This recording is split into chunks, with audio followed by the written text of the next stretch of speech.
No, no, I no. I need. don't want to. Okay. Okay, All I'm right. All fine. right. Great.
Come on, Sam, get the feeling for tonight. Let me see you shake your head. Folks are coming to hear you tonight. Hey.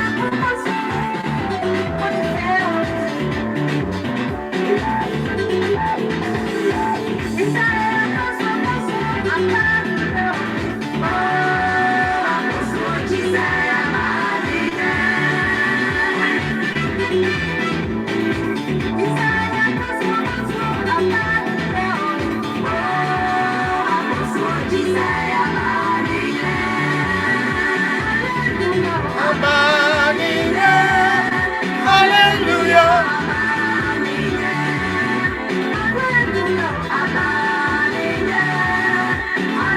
Come on, folks, share it, share it, share it. We got to see the numbers go up before we start telling you about your history. Welcome, Tillman, welcome. Welcome, Dice. Welcome, Emmanuel.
Come on, share it, share it.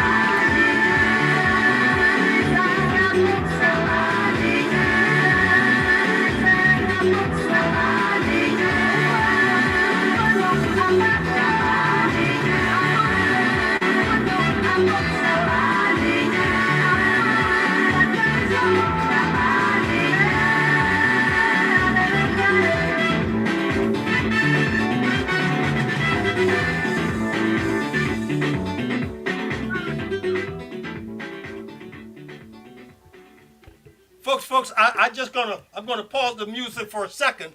I'm gonna pause the music for a second. I believe this is about our fourth week on Liberia's history, past and present. Listen, Guys, I need you to sit close to your phone, to your iPad, to your laptop, to your desktop, whatever means by which you get this. Text a friend. Come on, come on. Share it tonight, share it tonight. A lot of things are going on in our country. We're making new history every day. Some terrible history, some good history, some sinister history, some are just plain, just a total mess, but we're making history. And tonight, we have a facilitator, par none. Nobody's like this guy. Nobody like this guy because he's not afraid of the mic. He's not afraid of controversy. He's not afraid of letting you know how he sees it. He's not afraid from speaking from his angle of vision. He is a great economist, a brilliant mind. I call him the erudite. If you want to know what it means, go check out your dictionary. He is the erudite. He's a man with a magnanimous mind. He's a man who is a virtuoso when it comes to learning and knowledge, and he knows how to lay it out. He knows how to lay it out. They call him, ladies and gentlemen, they call him my friend. They call him my bastard brother. They call him one who show himself an excellent student at St. Patrick's, MSc, the School of London, Economics and Politics. Come on, guys. Author of a number of books. Amen. Made a great stride in our nation. That's it. Rich land, poor country. I'm bringing it up, ladies and gentlemen. I want to bring it up right now. I want to bring it up what I typed already in my print. Ladies and gentlemen, his name is Samuel P. Jackson. Okay. Here it comes, ladies and gentlemen. Here it comes, ladies and gentlemen. He's on. Ladies and gentlemen, here it comes. Welcome to Liberia's history, past and present, with Samuel P. Jackson. Samuel P. Jackson. Sam, how you doing today? Can you hear me?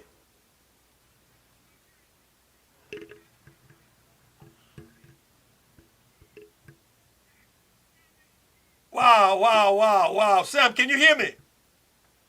Loud and clear. All right. Then I need to know. Folks, if you're listening, we want to welcome you to the program today. Of course, our facilitator is Samuel P. Jackson. He's going to be speaking to us today about Liberia's history, past and present, a brilliant mind. I'm just going to sit back. Amen. Somebody said, welcome, SPJ. I like that. SPJ. I like that. Welcome, Samuel P. Jackson. How you doing, man? I'm doing okay, man. I'm all set, geared up and set to go to Liberia. From Liberia, I'm going to go to Accra. Yes. Hold it. You're looking this good. You're shining like the glow is on you. You know, your smile is just lit up and your voice is effervescent. And you're going where? Where are you going? I'm going to Monrovia for about 10 days. And then I go to Accra. From Accra, I'm going to Addis Ababa. From Addis Ababa, I'm going to Kigali in Rwanda. And then from there, I'm going to go to Soweto. And then return to Monrovia for 3 days, and I'll be back in Covington about just right after Christmas. Oh my goodness!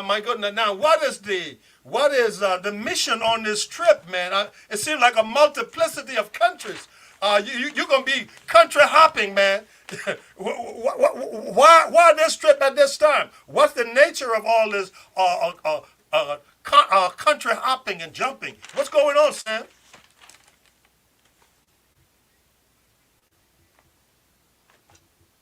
Well, he might be stuck a little bit right now, and right now everybody. Okay, yeah. What's the nature of this trip, Sam? Well, basically, I'm an LSC. I'm doing some work, and I'm doing something on infrastructure and social equity. So Okay. I'm going to do some basic research, collect some research in Monrovia for about a week. Then I go to Ghana, collect a little more research. Then I go to Addis Ababa, and then from there I go to Kigali, and then from Kigali, I'm just going to go there and spend some precious few time with my daughter in Soweto. Yeah. No, I do know. I've seen, in fact, some pictures of you with she's very beautiful and brilliant. Like all your daughters, anyway. But I saw you at one time with your daughter in South Africa. What's her name?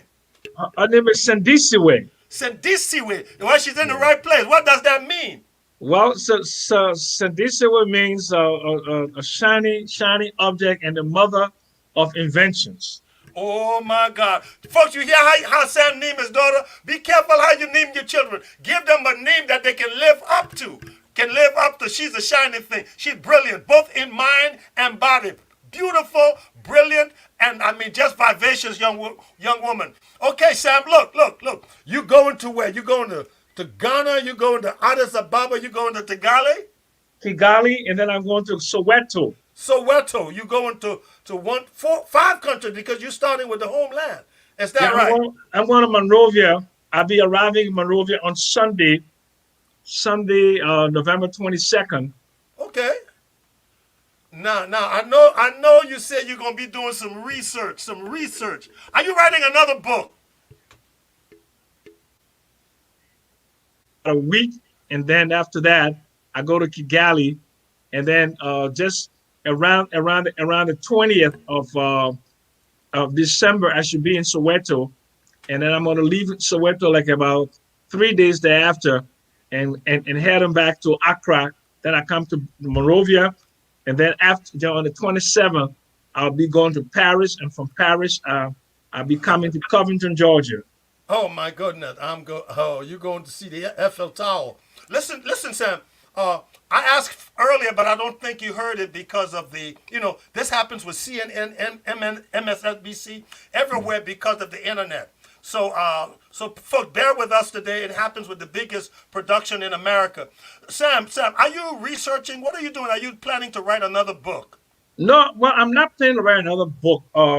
My focus right now, I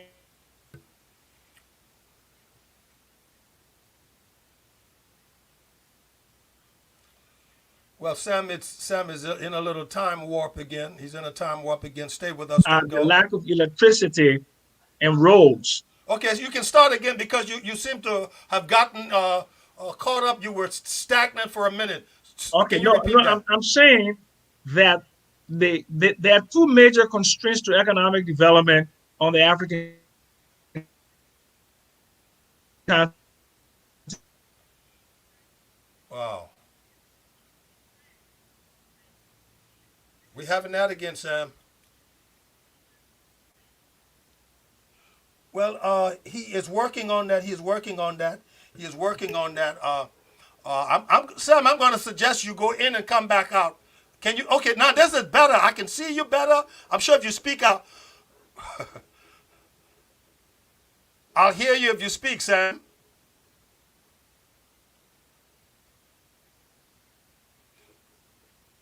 Okay. Well, folks, I'm with Sam Jackson. Just before we go into Liberian history tonight, I am trying to. I think he's trying to get resituated, reacclimated in the house. Because sometimes you need to change your position with the internet. Sometimes I'm praying that Yeah, he will get as close to his router as possible. yeah, I am. Because I'm close. Okay. okay, great, great, Yeah. great, great. William King, welcome to the show. Welcome. No, William King, we want to hear him and see him. William King says to teleconference you in. William King can't wait for the program tonight. Well, I just want Yeah. to go Okay. over talk with you about a little things that's going on before we delve Yeah. into your recap of last week and then into Yeah. Liberian history, past and present. Yeah. Yeah. Yeah. Uh, Sam, a lot of stuff going on in our country, man. I know you going there. I know I was just on a program with Ashford Garley, the giant, Thank the you. other day. And right after I was on the program with him, he was gone to Liberia. In fact, he is your mic. Okay, you got yourself on mute. He's in Liberia right now, and I'm sure you're gonna meet with him when you get there. Ashford the Giant Garley. Now, my other friend is going. A lot of folks call in saying, Ashford, be careful in Liberia. I know a lot of folks going to say already, be careful in Liberia. Be careful in Liberia. What do you got to say to that? Well, the thing is, look, I'm a man of courage, you know, and and I don't pose any threat to anyone. Okay, I'm not. In your mind, in your mind. Well, I mean, but I really don't pose any threat to As anyone. far as you are concerned, how somebody It, else might think you have no well, control of. yeah, I mean, I have no control over what they think, you know. Correct. But Correct. what I do have control is my actions and what I do in terms of uh, I mean, I'm going to go out there. I'm not going there to cause an insurrection. I'm not going there to undermine the stability of the country. I mean, Sam, I'm quite cognizant of that, but I also know that you are quite loquacious. You are never silent in the midst of injustice and prejudice and ill will. And it's a hard place to be in with somebody with your kind of spirit, okay, and your kind of ability to deal with situations in a verbal manner. well, I'm going to tell you this way. I do plan to call a press conference on the Uh, 25th. I will. I will. I mean, I'm not going to go out there and pretend that everything is honky dory in Liberia. I intend to exercise my constitutional rights of free speech. I will call a press conference. I will make an analysis of the political economy. I will call for national reconciliation. okay, I will put an olive branch out to my friends within the CDC government. okay. I will point out some of the major challenges that we are facing, and I will ask them to let us change the narrative going forward. As far as um, this is just too much bad news coming out of Liberia on a regular basis. So it makes sense for us to come together as a people. Because look, no one political party ever runs a country. It's impossible. No one person has all the skill sets, the multidisciplinary skill sets for economic development or political development. I mean, you need scientists, you need farmers, you need wheelbarrow boys, you need market women, you need all kinds of skills. And we have to look at the collective efforts of people, of individuals. That's what drive economic development, and that's what makes social progress. So the thing is, opposition and the governing party, if we don't put our hands together, reach across the aisle, and make some compromises, we're not going to make any progress. And that's just the bottom line. Absolutely, we need to take the multiplicity of our variation and the fact that we are many tribes, but we're one people. We need to take that diversity and apply unity with that diversity so that we can move forward as a homogeneous Yeah, whole. So I thank you for that. I thank you for that, yeah. and I look forward to doing a program with you before you leave next Friday. You say you're leaving when? Oh When do you yeah. leave? Well, I'm leaving on Saturday, but I'll be in New York. I will be at the Radisson Hotel on Fifth Avenue in New York on Okay. on, on Friday night. You Okay, know so we'll be broadcasting from New York on next exactly. Friday. Yes. All right, all right. Samuel P. Jackson, again, thank you for being here. I know. Last week we spoke of we brought Liberia up to 1950, but I would like you to do a recap and take off from there. Do a recap and take off from there, folks. If you're listening, share it. I love it when people call in and say, you know what, we learned some stuff. I love it when people say, hey, bro, what about this or what about the other? So tonight we're gonna give you a phone number just about at the end of the program so you can throw some questions at us. Let's learn about us. Let's learn about us. And part of Sam Jackson history is he got grandchildren because I can hear it right now. Well, That's but part of that's that that that's part of just the a, posterity and the legacy. of course, absolutely. When you're doing Zoom calls, the dogs are going to bark, the kids are going to cry, and we just have to deal with these. These are challenges in the age of COVID. You know, But so I make that no lets us know excuse. that you're a family man too.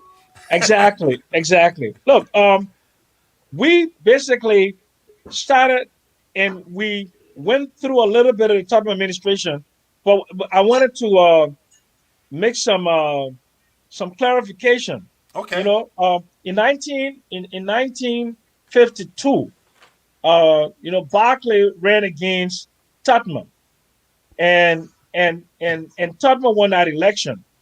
His vice president was B.G. Freeman. Okay. And just before the inauguration in January of 1952, B.G. Freeman died, and that's how come he chose Talbot, William Morris Talbot from Bentall. So Okay. you were actually right. Talbot was vice president from 1952 until 1971 when he took over the reins of power.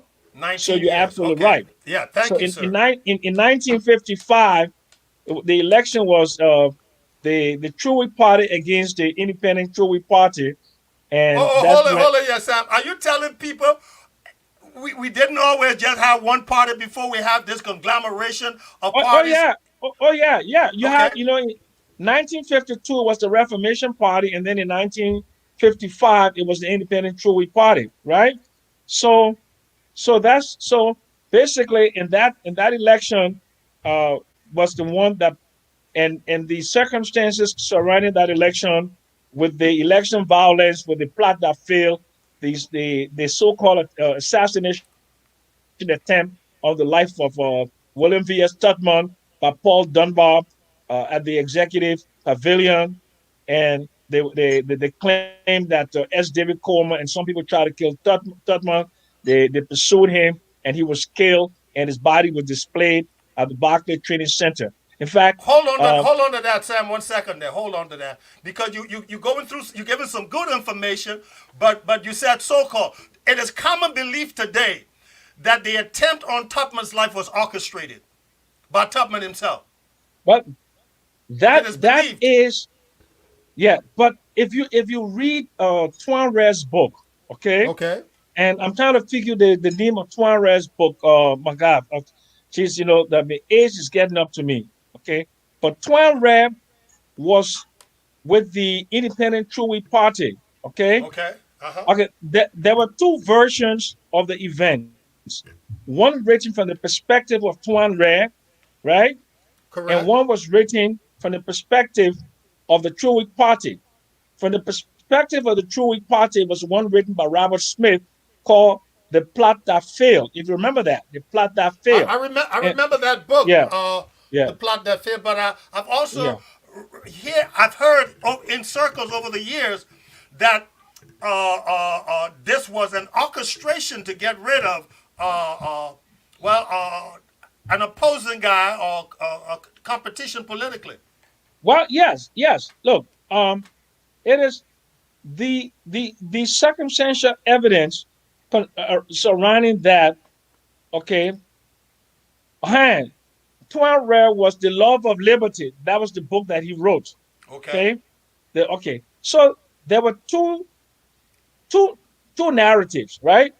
And in history, the victor writes the reigning narrative on history. Okay, Ah, okay, yes, it is yeah. his story. His story. Poirot wrote that in the midst of the hula baloo after the plot that failed, members of the independent Truey Party were arrested, and he was made to eat his own feces. In What? fact, yes, they made him to, and other people they defecated in buckets. And I mean, this guy, this book you should read it, "The Love of Liberty" by Tuan Oh Ray. man, how Yes, horrific that is! yeah, How sickening very that is! very horrific, very horrific. But so after that, the story about how they they were pursuing the fleeing S. David Coleman and his son, and they supposedly killed them on a sugarcane plantation somewhere in Clay. And that's how the whole family. In fact, when I came to New York in 1973, I met members of the Coleman family living in Queens, New York. His Okay, daughters, yeah, okay. were living, yeah, in his children. They fled to the States. Okay, and also what's his name? Adito Twed fled to Sierra Leone. Okay, right, right. So, While in Liberia about 3 years ago, I preached at the wake of a Coleman who had been ambassador. oh yeah, Othello Coleman.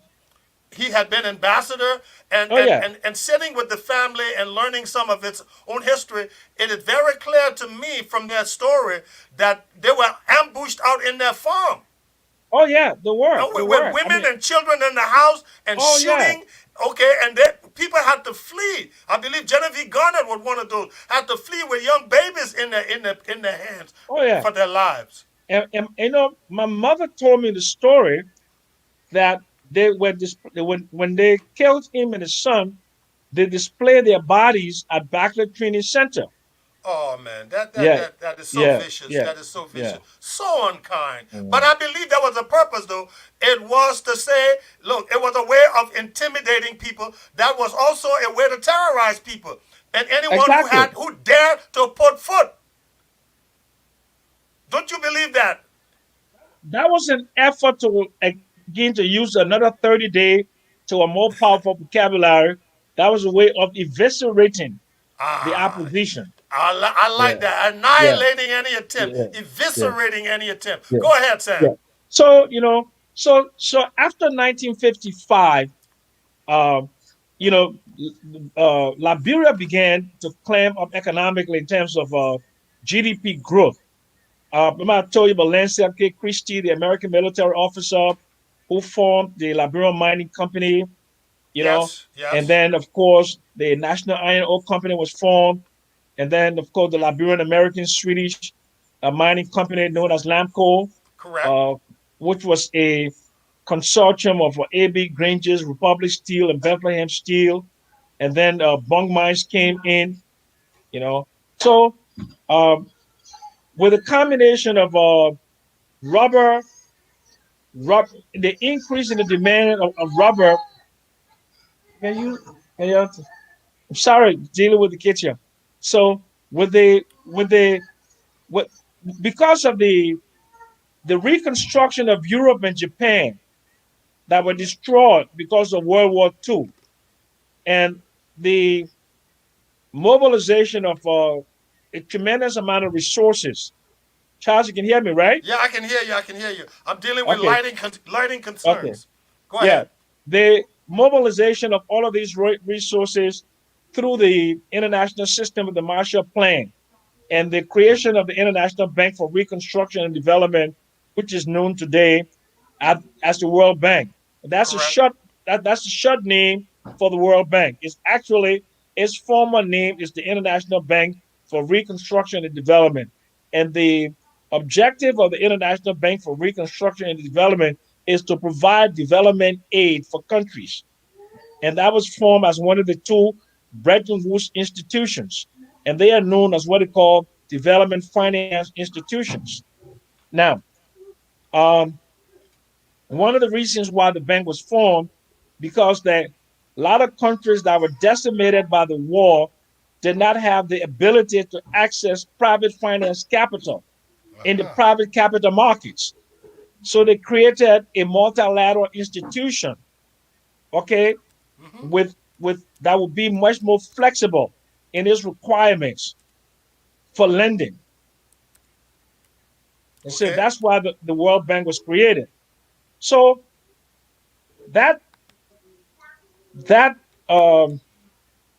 the creation of those two institutions, what they've done over the past uh, since 1945, like since 75 years, they have um, they have transformed themselves into globalist tools.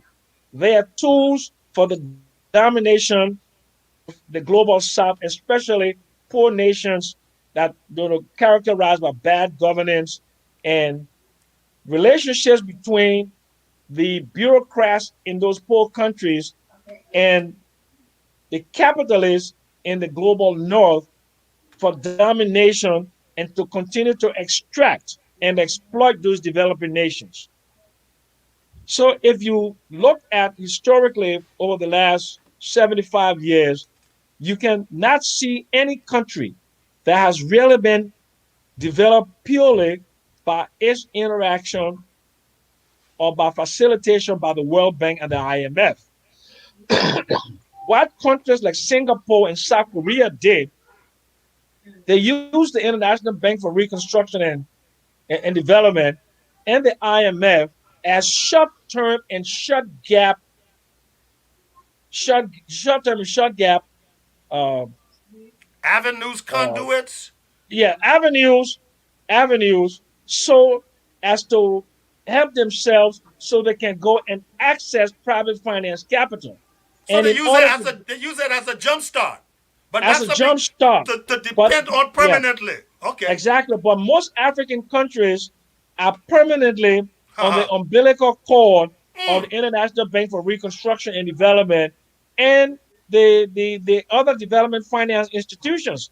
Because as the World Bank and the IMF gained prominence, and the Americans were using it as a tool for their geopolitical interests, Ah. other countries also started to form their own bank, like the Asian Development Bank, the Brazilian Development Bank, you know, the Russian banks, and all of those. So that these development finance institutions, they are there to promote primarily the economic and financial interests of their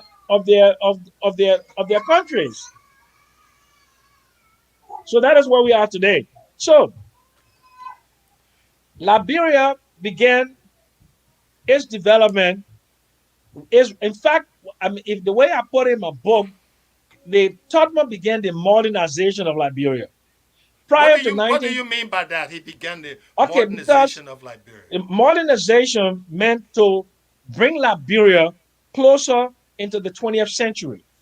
Because prior to Tottenham, Liberia was more like still within, living within like almost medieval, limited roles, forest tribes, you know, uh, Isolated from the rest of the world. isolated from the rest of the world.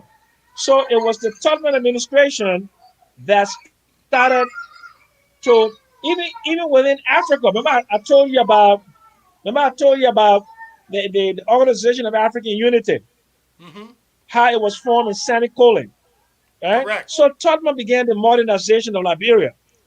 And but he had a lot of help because in after World War II, the United States, you know, during the war, United States Liberia had used Liberia as a as a staging ground for its troops. That's how Roberts International Airport was built.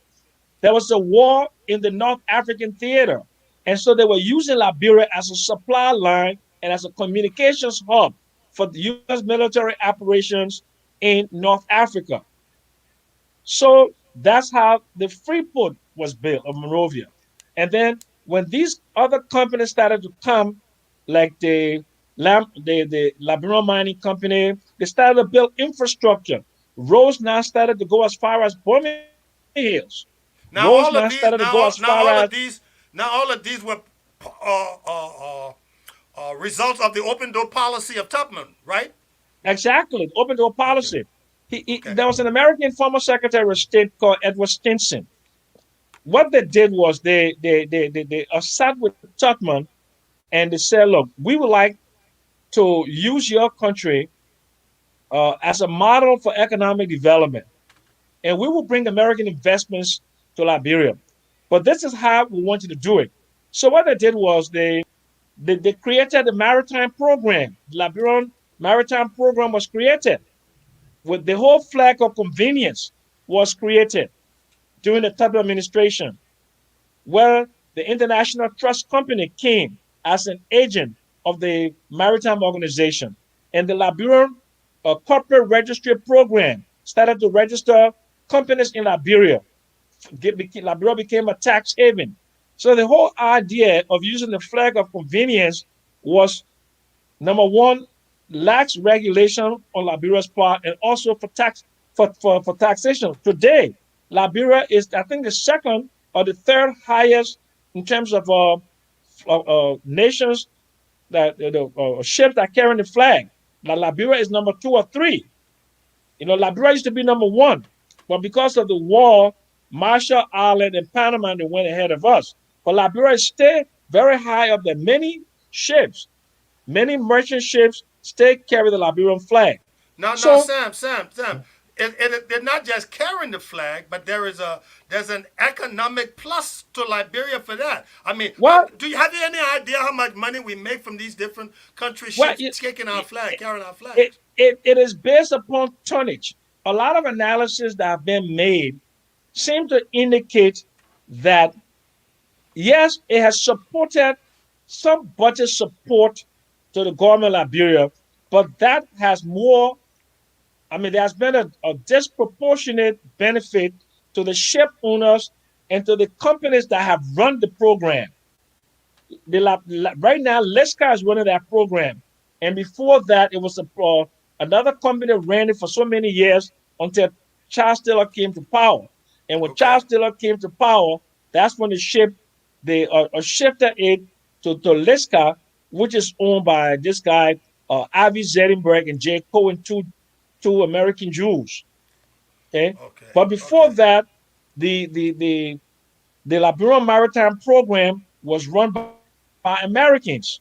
I mean real Americans. Okay, so so the modernization of Liberia began, and then when international flights started to pour into Liberia, when you were growing up, we had British Caledonia, we had KLM, we had We have Pan Am uh, makes the going Pan great. Am, yeah, Lufthansa, and all of that. And they Yep. were regularly coming to Monrovia, and the Yeah, that's true. stewardesses were living, they spent days in Monrovia, Many had having two-car rest and intercontinental recreation. hotel.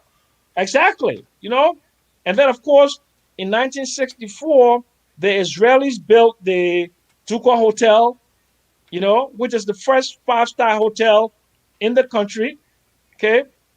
And they also built the executive mansion.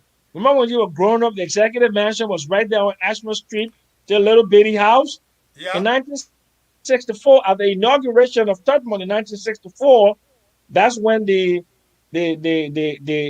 what we know as executive mansion today, that's when it was dedicated Hold on in one second there. Hold on 1964. one second. As you say that, what comes to mind? What year did Queen Elizabeth come to Liberia? I believe it was 1962. 62. Yes. Because I recall her, maybe that building was, but I thought they went into that a building at the time. But I do No, no, no. recall, But I may but have been 9 years old or something like that, but we were on the street with our flag from school waving with Tubman when they were in an open top car. yeah, yeah. In fact, she came by boat Okay, because okay. the ship landed at the Freeport, and then they came up that Macklin Street Hill and was Aha. open top. And I remember I was standing in front of in fact, Parker Pinks used to be right there on Macklin Street, right opposite Calabro, right by Okay. Fancy Fair. Yeah. And that's when that's yeah. So I was about let me see how old was I? Damn. I was about what? Maybe 9 years old, 10 years Yeah, old, something I like was, I that. was, yeah, you were about 10, I was 7. But I Yeah, remember it. I yeah, remember it. yeah, Wow. Okay, go on. I'm sorry. It's just that when you're telling yeah. this story, some pictures come to mind, some things are painted because now you're coming to a time when I can recall. Okay, I can recall 7 years old when this happened. And Tupman, of course, he was in tails and a hat. Oh yeah. Yeah, yeah, Okay. I will tell you exactly when. Oh my God. I'm on the when did she? Oh man, I'm trying to figure out when she arrived. I mean, when you're getting old, you have okay. But let me ask Google. When did Queen Elizabeth visit Liberia? November 23rd, 1961. So we're just Okay. about right. Yeah, yeah, yeah. Yeah, Okay. Yeah. Okay.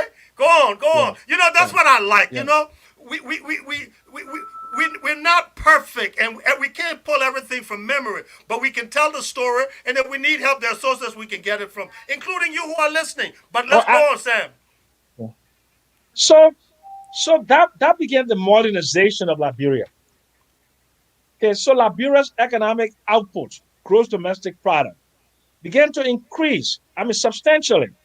It increased so much so that Liberia's growth rate was second only to Japan.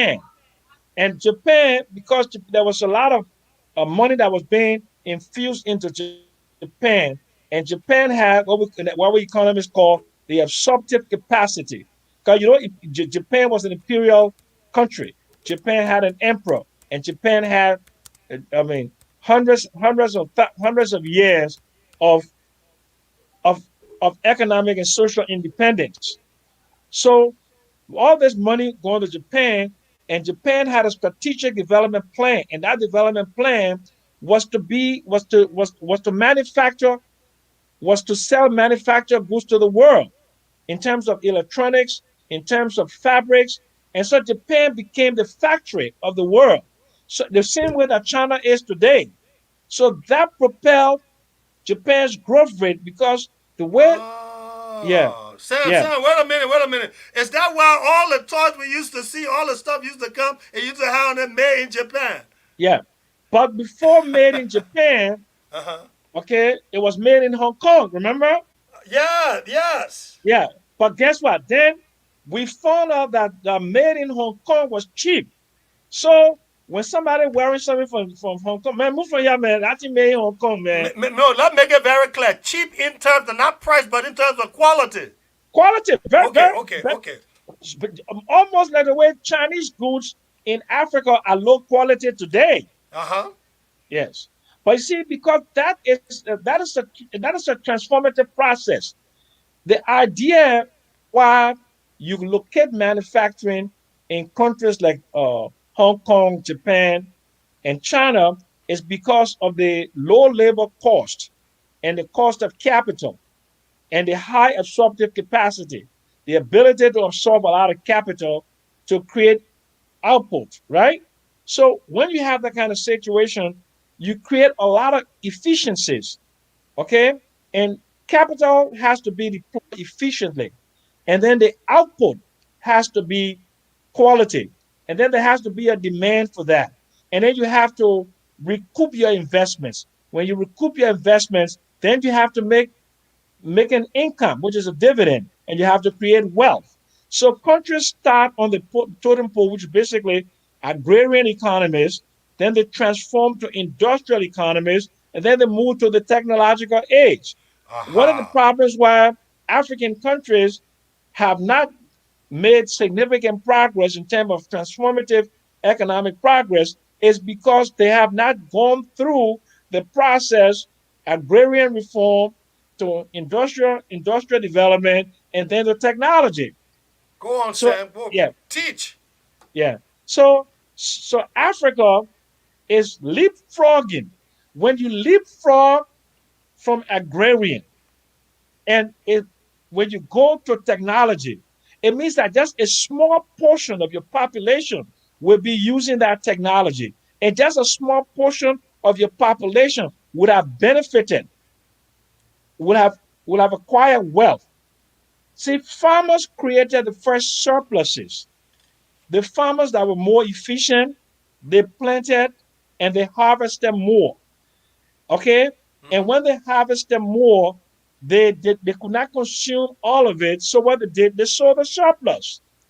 And when they sold the surplus, they created income for themselves. And they could not consume all of the income. So they saved their income. And that saving became investments. And it became wealth. And it became intergenerational wealth over a long period of time. What are we That missing in Liberia? What are we yeah. missing? So we are missing economic transformation because economic transformation has to come from agriculture development, and Okay, hold it right there. Let's processing. stay with Yes, agriculture. Let's stay with agriculture yeah, because I believe we still with Tubman, right? yeah. We stay with Tubman, but Okay, but but I wanted to just develop go the ahead, thought Sam. around all of the economic development over the past say what since Tubman about what almost like 77 years. Okay, if you look at it, and if you look at the whole of Africa, Reverend Martin, 70% of the workforce in Africa is involved in agriculture. 70%. And then in Liberia, 65% of the workforce involved in agriculture are females. Now, if 70% of your workforce Well, involved Sam, is I just want people to make sure that they understand that it's not 60% of the workforce, but it's 60% of those involved in agriculture yes, are women. yeah, but 70% of your workforce, if the workforce is the the percentage of people ages between 16 and 65 for any economy, that's your workforce, right? So if 70% of those people who are in your workforce, they are largely in subsistence agriculture. They are in subsistence agriculture, so they're only growing to feed themselves from hand to Ah, mouth. Okay? subsistence. That's it. Yep. Subsistence agriculture. And in fact, if you look at your workforce, 80.9% of your workforce is involved in what they call the informal economy. That includes those people who selling better ball in the market, the shoe shine ball, the wheelbarrow ball. Those people are involved in the informal economy. They don't have access to finance. They are involved in what we call vulnerable employment. Vulnerable employment, they have no benefits, no sick leave, no maternity leave. They have no medical benefits. They have nothing of that. And they are not integrated into the financial system. They don't have bank accounts. Okay. So the way it works right now, and I'm going to come to the modern era right now. The reason why you don't have Liberian dollars and they're looking for Liberian dollars right now is because the economy is largely is an informal economy with only 7% of Liberians having bank account. Say that again. How many Only 7% of of Liberia? Liberians. Yes, 7% of adults. 7% of adults And let me have ask you bank this. account. Let me ask you this. What percentage of Liberians have electricity? 7% of the well, about 7 to 10% of the population. Have That's electricity. it. So That's so it. you see, electricity, economics, internet, all of these things are intertwined. Absolutely. Oh man. Absolutely. So okay. So if you have to look at the structure of your economy, the structure of economy, Liberian economy, is mostly agrarian, but it's not agrarian for profit, For subsistence. for subsistence. The agrarian for profit is like your Firestone, which is now food agriculture. Okay, Uh-huh. and then you look at some people now doing palm and coffee and cocoa, right? Yeah. So, but the output for cocoa and coffee is very, very low. It's only $2 million of cocoa and coffee export in Liberia a year. Excuse me? Only Why? $2 million. Why is that? When we Because have some of the best coffee and cocoa in the world. because the coffee industry has been declining because fewer and fewer people are involved in that because it is there is no support for agriculture. See, the process of agriculture, you have to have supporting institutions to agriculture. Now, So isn't that incumbent on government to help provide some subsistence to these individuals who are in these areas? exactly, that's what they call extension services. In the United States, they have the U.S. Department of They pay Agriculture. farmers to plant. Yes. So they have agronomists and they have extension agents that go to farmers and support them. They also have land banks, which are agricultural banks that finance farmers. Then you have subsidy to farmers. That certain program like the food stamp program is from the USDA. And that food stamp there is only for food for poor people. But that is a way of funding agriculture And because brother, hold on, Sam. And the food you're talking about is not just agrarian; it's also animal husbandry. yeah, but Cow, I'm saying chicken. but food, any kind Yeah. of food, No, I whether just want it's making meat, people. Yep. yeah, meat, poultry, rice, wheat, all of that. Anything that is grown, anything that is produced, Okay, you can buy meat with your food stamp, and now they don't have food stamps anymore. They have EBT, okay, electronic payment system. So now, instead of you getting your food stamp to come in the mail like they used to do 30 and 40 years ago, you get a card, Okay. and that card is charged every month. And you can go to Walmart, you can go to Kroger, you go to Public, you can use it. You got you. Yeah, you got two. But that is a support which is direct subsidy to agriculture because that increases the demand for agriculture products. Okay. This is not just social protection. Okay, it provides social protection to keep people from going below a certain minimal, But money uh, coming back to farmers. but money coming back to farmers in a huge way. But I'm saying now, with all the land we got, because one of the things you talk about in terms of Liberia being a rich land, is that we have some of the best soil in the world. We got 40% of the richest soil in the region. Well, What? Go on. but here, Sorry, I don't here mean to is the thing. distract you. No, but let's go to Africa first. Africa Okay, has 60%. Africa has 60% of global arable land. correct. And Liberia All has. of all the arable land, okay, in the world, Africa has 60%. But Africa only produces 2% of agricultural exports. Yeah, man. Yes, Yeah, okay, man. yes. What's wrong with that picture, and why is that? But let's look at the rubber industry. Liberia produces less than 1% of total global rubber production. Rubber production has now shifted to Southeast Asia, to Malaysia, to Indonesia.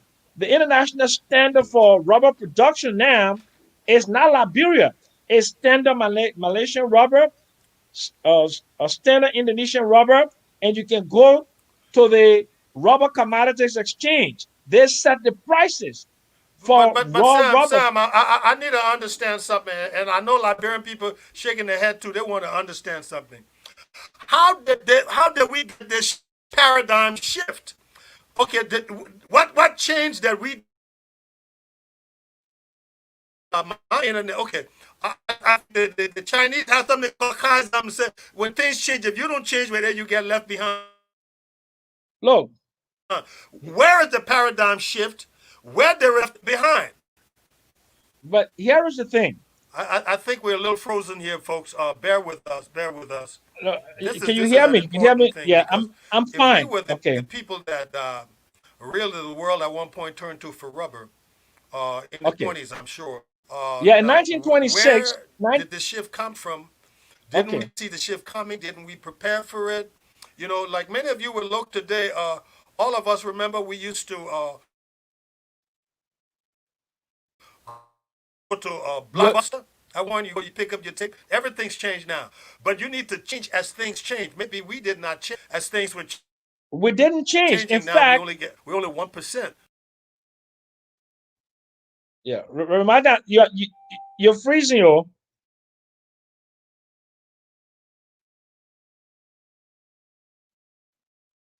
okay? While Reverend Martin is gone, let me explain why it happened to Liberia. Okay, it happened to Liberia because Liberia did not get involved in rubber production with an understanding that it was going to be used to promote economic development for the country. Okay? So that is what the problem happens to be. So if you look at the current circumstances in Liberia, we produce, we don't process rubber. We don't process rubber because for 1926, we did not demand and we did not fix the infrastructure and we did not support institutions that would increase rubber production, not just the output of raw latex, but to process that output to create more jobs along the global value chain, like tire, like condoms, like raincoat, like PPEs, like 40% of all of the products that go into the manufacturing of a car is plastic. 40%. But Liberia had 1 million acres from Firestone, and we Sam, never, hold on. yeah, I was talking. Are you there? I'm there, Oh yeah, loud and clear. we had a technical thing just now. Everything seemed to have went off. I have no idea, but I pray folks don't leave. Stay with us. Stay with us. We're back. We're back. Go ahead, Sam. I was asking you.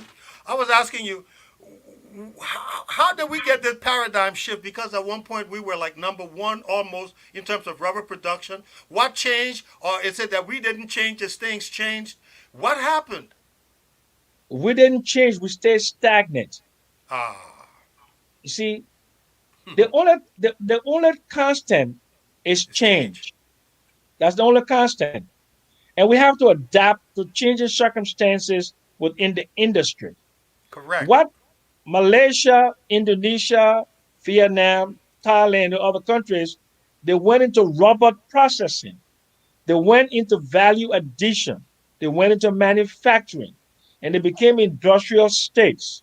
While Liberia remained a subpar subsistence agriculture state where just the elite involved in rubber production, they did not build processing Plants. plants. Because if you have 100 acres of rubber in Malaysia, you're a rich man. Hmm. Because what you're doing in that rubber, you have machinery to process the rubber to make gloves. You know, Sam, hold on there, Sam. You know, and while we were out, I was trying to say to our folks, the reason why Blockbuster, for instance, went out of business is because Netflix was thinking ahead, and Blockbuster did not move along with the changes and the technology. If we only, Sam, I need you to comment on this, you know, because you're the economist. If we only depend on the raw material, that is not that we do not manufacture anything. People just extract it, and you talk about the big hole, like for instance in Lamco. If we do nothing with the rubber and people just take it away, go ahead, comment on that kind of stuff because it seems like the kind of stuff you're talking about right now: processing, Okay, manufacturing. but see, that's what we call creative destruction. Capitalism is about creative destruction and disruptors. Disruptors come and they make current technology, they make it obsolete. They make current model, they make it obsolete. They build more efficiencies. Liberia just became a rubber plantation. Are you listening to me? I can hear you, Sam. Keep talking. So I'm Uh, saying Liberia became just it stayed a rubber plantation, and it still is a rubber plantation. That's all Liberia is, a rubber plantation. Liberia did not transform from being a rubber plantation to a rubber processing country. And because of the disruptive changes within the rubber industry, that made Liberian rubber not important to the global value chain. But because Firestone have sunken costs and they already have a rubber producing architecture in Liberia, that's why Firestone is in fact it's no longer Firestone. Firestone sold the company to Bridgestone, which is a Japanese company. You're aware of that, Ravi? yeah. Right. So And it's no longer Firestone. It's Bridgestone. But Bridgestone is not interested in putting up a rubber processing plant in Liberia. That should be our responsibility. correct. Yeah. So okay, Correct. I was talking about agriculture, right? Agriculture needs a lot of support because agriculture is an industry that can create in terms of the transforming the lives of people in the quickest amount of time. So with agriculture, let's go to food agriculture, right? The Okay. first thing you need finance, access to finance. You need bank loan. Bank loan will support the buying of fertilizers, the buying of seeds, the buying of tractors, the buying of tailors. harvesters and all of that. The farmer doesn't have money for that, but the farmer has the ability to grow. So what he does, he goes to the bank. So, but in Liberia, only 4% of total bank credits go to agriculture. How If you much? say only 4%, only 4% of if the banks are lending $200 million a year, only 4% of that money, which would be 8 million, going to the agriculture sector. So right there, the financial institutions are not supporting agriculture development. Wow. And then you need infrastructure, you need electricity. To process, to make orange juice, you need electricity. To to have a poultry farm, you need a lot of light. You need water. Then to process any other kind of food item, to can food. Are you there? It's not me, oh. Okay, there you go. No, it's not me, oh.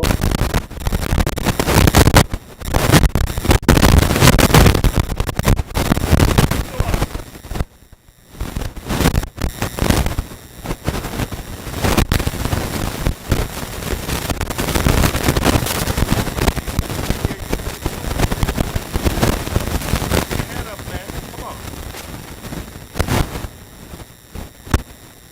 Right now we're talking.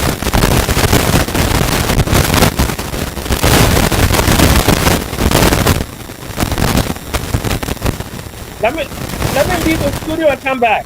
No, I can hear you. You're fine. Okay. Yeah. Okay, but anyway, Ravi, it's coming for you, Ravi. You need to find out what's going on with you.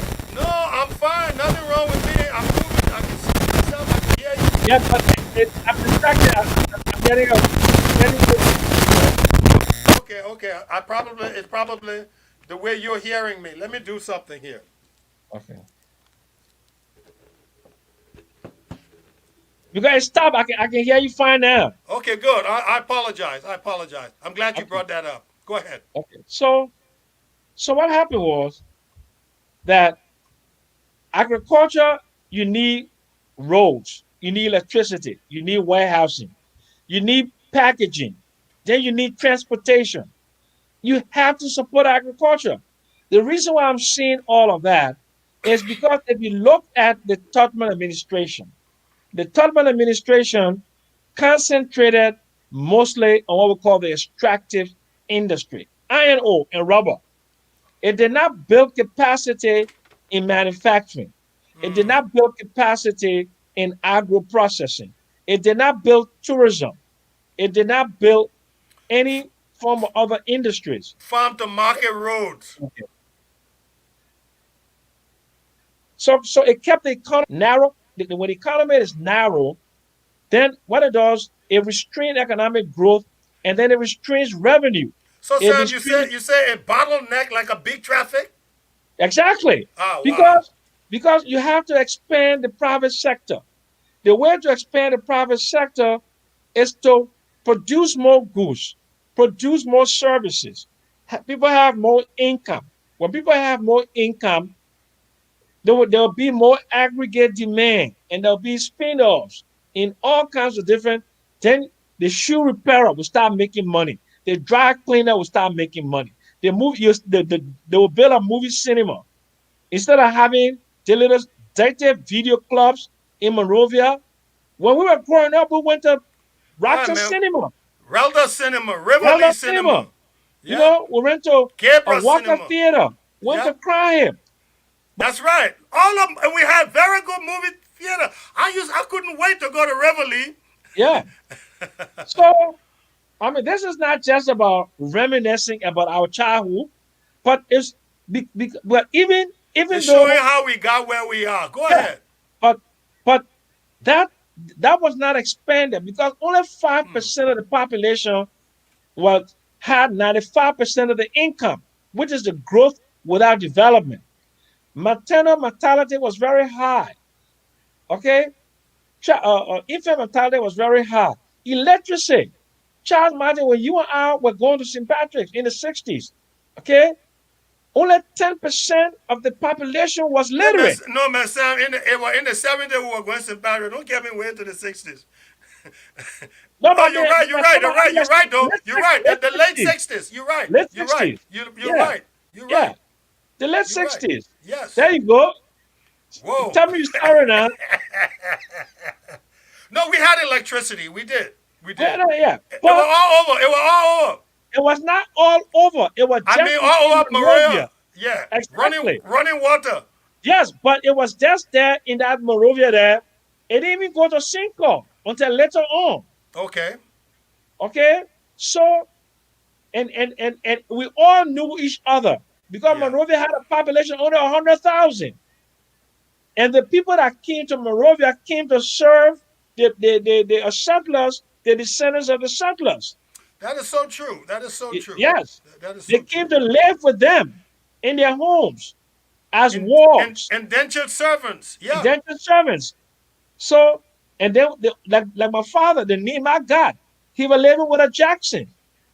Okay. That's how he got the name. I'm not a real Jackson. My That's pa all name right. is my pa name is Buen. That's my last name. But that's what Liberia is. Look, when people be talking country, native, all that thing, we all mixed up, man. Yeah, yeah, Even the people who call themselves Congo today, my man, yeah. if you check behind it, they have indigenous roots. Yes. So Because they were indigenous servants themselves, stayed with the people. Some went to the same school like the people. Not everybody was treated badly. yeah. Mhm. Go on, Sam. I see you yawning on me. Don't do that. No, I'm not yawning. I'm having fun. Look. By the way, I brought a brand new computer. Uh I huh. boosted my internet service, so we're Correct. good today. All right. Am I right? You absolutely right. Yeah. Technology, you move on so you can achieve more. More can be done. There's less downtime. Well, I couldn't afford to buy a new computer last week. Uh-huh. But you were able to do it this week. Yes, Sometimes because you gotta put the money together over time.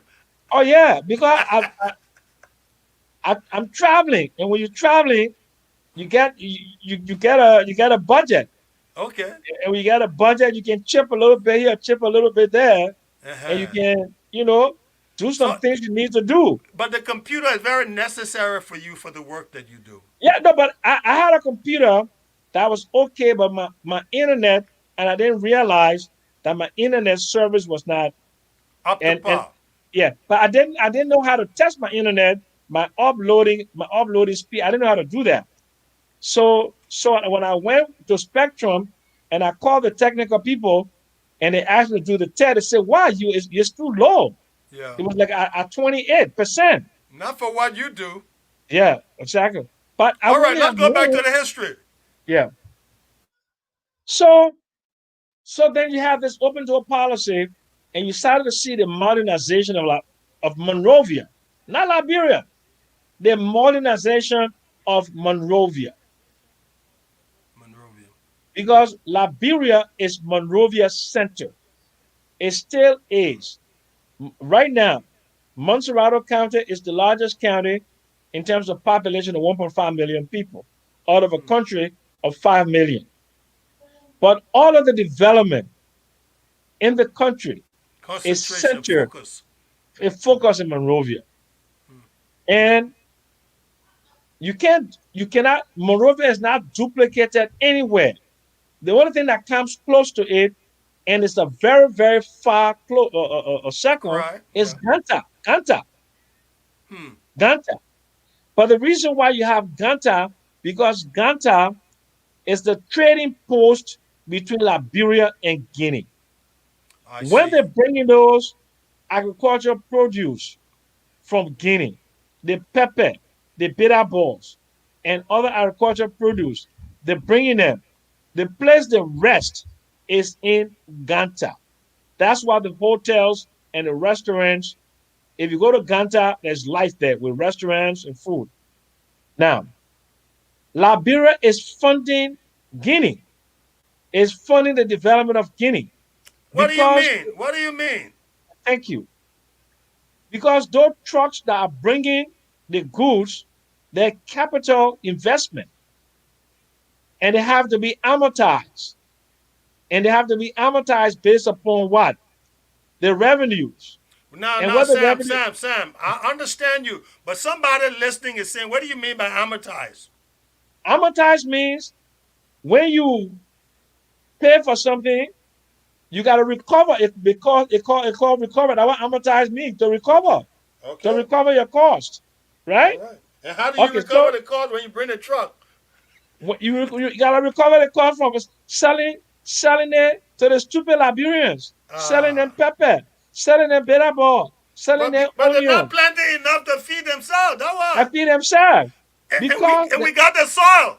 yeah, they're You, depending upon Charles Martin and Sam Jackson in America to send them Western Union. uh, And when they go Western Union, where they go? They go to red light. They go buy onion. They go buy pepper. and where it coming Okay, from? they coming from Guinea. Uh, So where all the trucks where all the but, trucks at? All but the Sam, why can't our government itself, knowing how much pepper we eat, how much bitter ball we eat, okay, support farmers to plant those things, okay, that's cash crop. look. It's too much to ask. It Is it is not hard too thinking? much to ask. Agriculture is an industry. They call it agro industry. Man, Yes, it's an industry. It's not a play thing. You uh, don't do it part time. because It's you a don't way. eat part time, you eat Yeah, every day. yes, it's a way of life. When they talk about the meat industry in this country, you talk about horse, the slaughterhouse, the meat processing. You talk about Armor and Swift. You talk about those people that working in The North Dakota soil, and stuff. the food to feed them, Yeah, to feed the them. doctors that treat them. Yeah, I mean, but it's complete. but but the animal feed, Yeah, yeah. the corn that feed the cattle or the whatever or that feed the pigs. All of those are big businesses. Absolutely. Okay, Multi-billion-dollar industry in this multiple. country. You got a big companies like here you go. I'm trying to think about some of the big Archer Millen Daniels. You got Cargill, right? These Mm-hmm. are big companies. You got Armor and Swift. You got these big all those things that are supplied to Walmart. The meats, the onions, the tomatoes, the canned salmon, all of those. But Sam, we are capable of doing that. We No, have we the are not. soil. Why We are not? not. We are not capable of doing that. Why not? The discipline. Oh, okay, okay. So we lack the discipline. We like the discipline. Look, if I want you to read a book, The Economic History of Liberia by a guy called George Brown. It's a book No, written in I'm 19. hearing you, Sam. But what you're saying is we lack the will. We are incapable, totally incapable No, of no, doing it. no, no, no, Sam. Sam, are you saying we're lazy? We are more than lazy. George W. Brown wrote a book in 1944, and he said that we don't use agriculture as a science. Agriculture is a science. They have agriculture and mechanical institution, Texas A&M. Yeah, but what happens when you don't use science? You get left behind. You get left behind. Food security. It is the food processing industry. There is a soybean industry. There's a wheat industry. There's a corn industry. There's a cattle industry. This is a commodities exchange where they trade corn and soybean and wheat, where they get private equity. And these are multi-trillion dollar businesses. Mr. Yeah. Jackson, what happens with any nation that cannot even feed itself? I mean, You what kind of perish. future does it? What You kind of future perish. does it have? You have no future. Look, George W. Brown said that Liberians, they have forsaken the land. Woo! Wait, wait, wait, wait, Yeah. wait, wait, wait, wait, wait, wait. Say that again. They've done what? George W. Brown said we have forsaken the land. But that is terrible. You know, as a theologian, let me say this. All the wars you find in the Bible is about land. It's Yeah, about land. It's about land. The children of Israel coming towards that promised land, yeah, the land of land. milk and honey. It's Land of about making land. honey. It's Yeah, about land because, but what do you yeah, do with the land? We got all that land and some of the greenest forests in the world. Our yeah, soil, somebody says, so rich, if you stick your finger in there, it will grow. But we're not yes. growing anything. We're not growing it because what we're depending. Look, Jehudi Ashmore in his diary, when the colonists came in, the settlers, they were this thing. It comes from history, Reverend Martin. The American Colonization Society built warehouses on Providence Island, and they were bringing food from America for the settlers. So the settlers themselves did not go into agriculture because they were Uh, depend because they were using native labor to till the land. So Jehudi Ashman got angry and he used some very bad words. How can you depend upon half naked savages to feed you? Jehudi Ashman said that. The problem with Liberia is the lack of agriculture development. They oh, no agro. wait a minute, Sam. I know you're talking the history here, but as you speak to me right now, Yeah. I'm reflecting. I know that before the pioneers, so to speak, came to Liberia, the natives were feeding themselves. The natives were feeding themselves. Yes, but the problem is they were not doing it For trade. for trade. They were doing it for subsistence. Ah, wow. You follow me, right? So, in order to build an economy, you have to build an agro industry. So, these settlers, but the settlers did not expand much beyond Monrovia. It's only the people that came on the Great Cora in 1865 that went 25 miles up the St. Paul River. They went upriver. Yes, but that's as far as they went, 25 miles. Okay? And some of them went into Bassa, but they all stay on the coast. On the coast. Until later you had the other independent group from Maryland. Yes, so the five counties were mostly coastal. And they were coastal because they were doing more trading Ah, than agriculture. hmm. That is the fundamental problem with the country. The country did not develop the rest of the land. The hint they call it the hinterland, the The interior. hinterland, but they call it the hinterland. It was a place where they did not want to go. That's why they call it the hinterland. Hmm. It Wow. was a place where they believed that barbarians and savages lived. Hmm. So they interacted with just the coastal tribes, the Bassa, the Day, the Va. It was only after Firestone came in that's when they started to bring in the Mendes, the Kisi, Hard the working people. hardworking people because Hmm. the crew, the Bassa people, a little bit lazy. The crew were seafarers. Hey, my man, So don't tell the truth about us, man. Don't do yeah. that. So if you look at Firestone, who are in Firestone? Eh? Blama and Boli, Saboli there. Okay? Uh, Those are the people who parents came from Lofa in Bon County. They were the tappers. Most of the tappers were Pele and Gisi and Loma people. wow. How many crew tappers you know? No, I know crew fishermen, Yes, you know crew fishermen. but not But how many tappers. crew? Not tappers. Okay. The tappers. The men that used to wear the So tune so trousers. so part of the different occupational skills we have has to do with our history.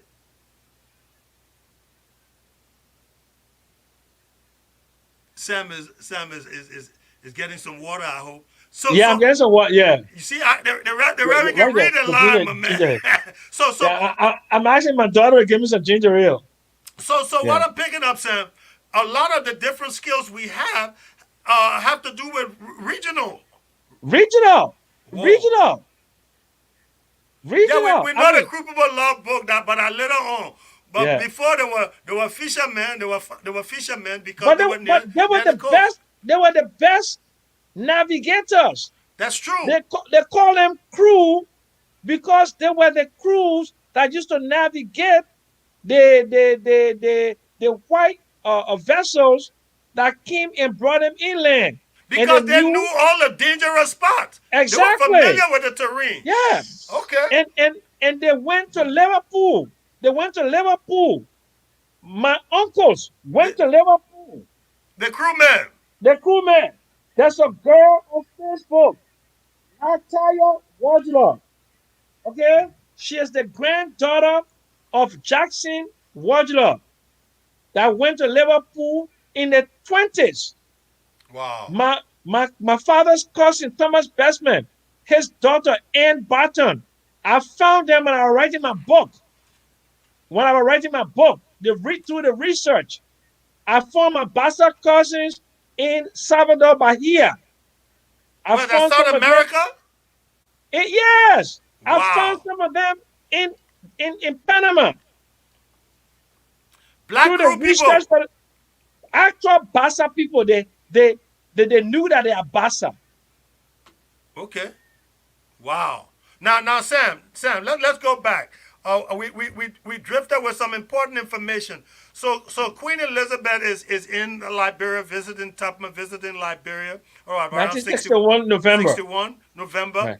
Take it off from there a little bit because we got about 15 minutes and then we will have people call in. Okay, so Queen Elizabeth, by the time Queen Elizabeth came, Tubman had consolidated power, Huh. complete, no more opposition. Everybody's scared now. Yes, and Liberia is balling.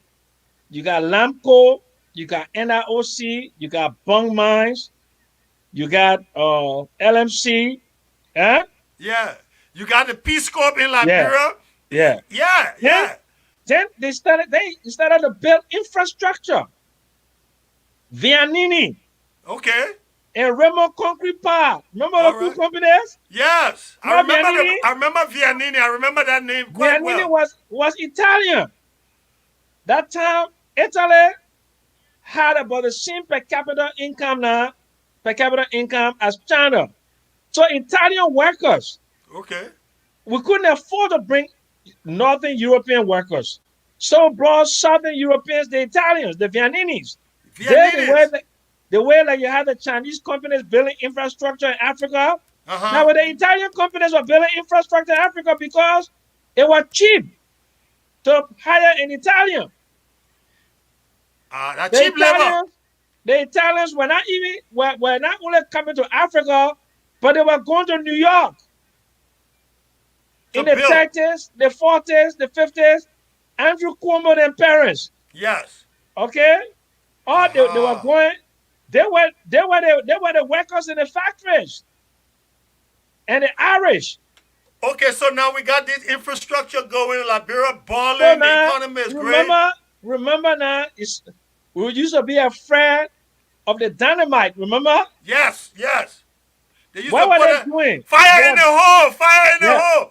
Oh, wait a they, minute. Wait a minute. That's about the same time the building never went up, but there was a beautiful plan. Yeah, there was a beautiful plan for this building that was supposed to go at the corner of Broad and I know Broad right next to Jackson. What Melinda Jackson Parker place?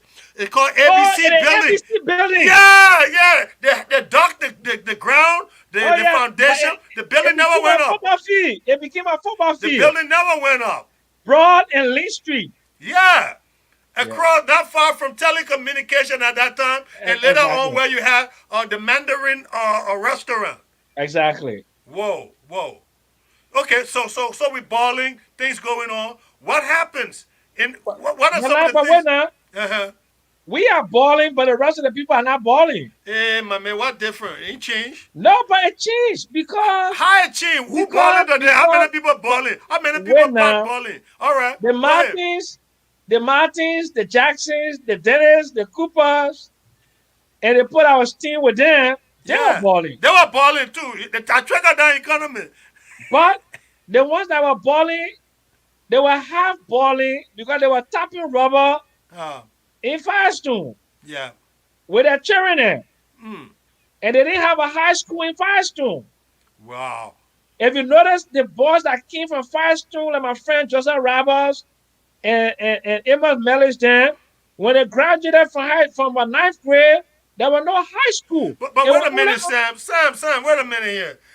I got a problem with this, with every administration, because we seem to be building without a future. We seem to be negotiating with companies and corporations that are not giving back enough to the community. How can you have somebody like Firestone out there, your folk tapping rubber, and you don't have a high school? You don't have a hospital for the whole community, because Firestone had a hospital, but only for their people. but Dusa, it was for their people. Ah, But check this out. What I'm trying to tell you is that the tapper then, eh, uh-huh. they live in houses with no toilet. Yeah, man. They live in houses with hardly any windows. And they're the one bringing in money to the government, Exactly. Exactly. and They're then the one that and producing. nobody investing in them. Yes. So it was Ellen Johnson Sirleaf in 2006 that made Firestone to put a high school in 2006. Hey, man. Yes, in and, 2006. and and that was part of the renegotiation. Yes. Wow. But there's a video of Ellen wagging her finger at them. You been here all these years and you got the people no electricity. Firestone had their own hydro dam. Oh. They It was had it, this. it, it was their world in our world. Yes. But Firestone was giving electricity to RRA. Man, now tell me, what was the relationship between Firestone and Smell No Taste? And please tell people the historicity of that name, Smell No But the Taste. smelling thing was very easy. Uh-huh. Explain it, When oh. the Americans came, they had a mess hall. Hey, my man, stop this thing at the cafeteria. The cafeteria, they Yeah, had a mess hall. Stop it. But that's that's how how they I call was in it. the military now, the mess And that's hall. how they called it. You're right. That's how You're we right. call You're it, the right. mess hall. Yeah. And they was, and then they put out in that town, they call it unification town today, okay? But But it they was a will, division town. yeah. But the baking of the bread, Mm. wheat, when you're baking cake Yeah, and you especially cook with it, yeast. yes, they could smell it. So Hey, for man. those troops, the thousands of troops that will feed them.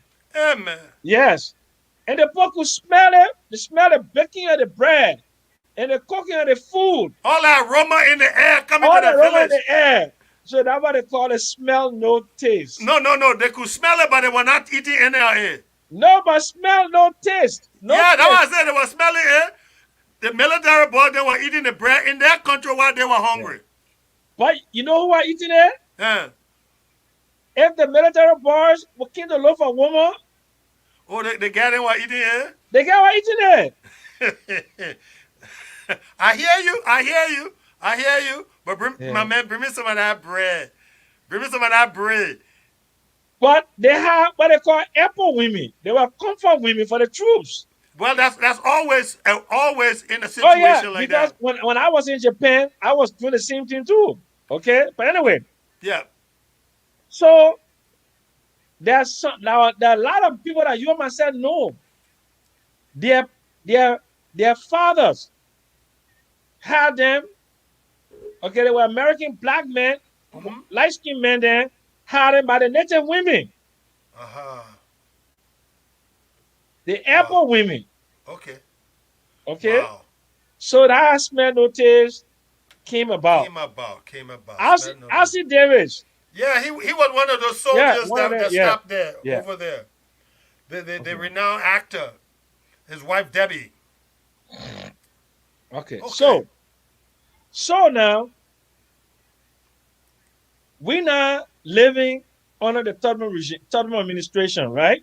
Okay, you taking out from 62 to 70, then we will stop today Yeah. and Yeah. get some Yeah. questions Call. response. Yeah. So now, so now, what you think happening with the selling rubber, selling iron ore?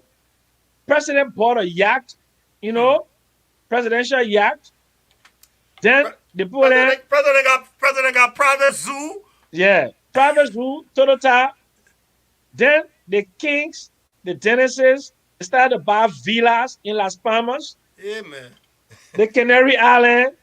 You got have brother King call in again tonight. Yeah. lead, lead, They lead, start lead. sending their children to boarding school.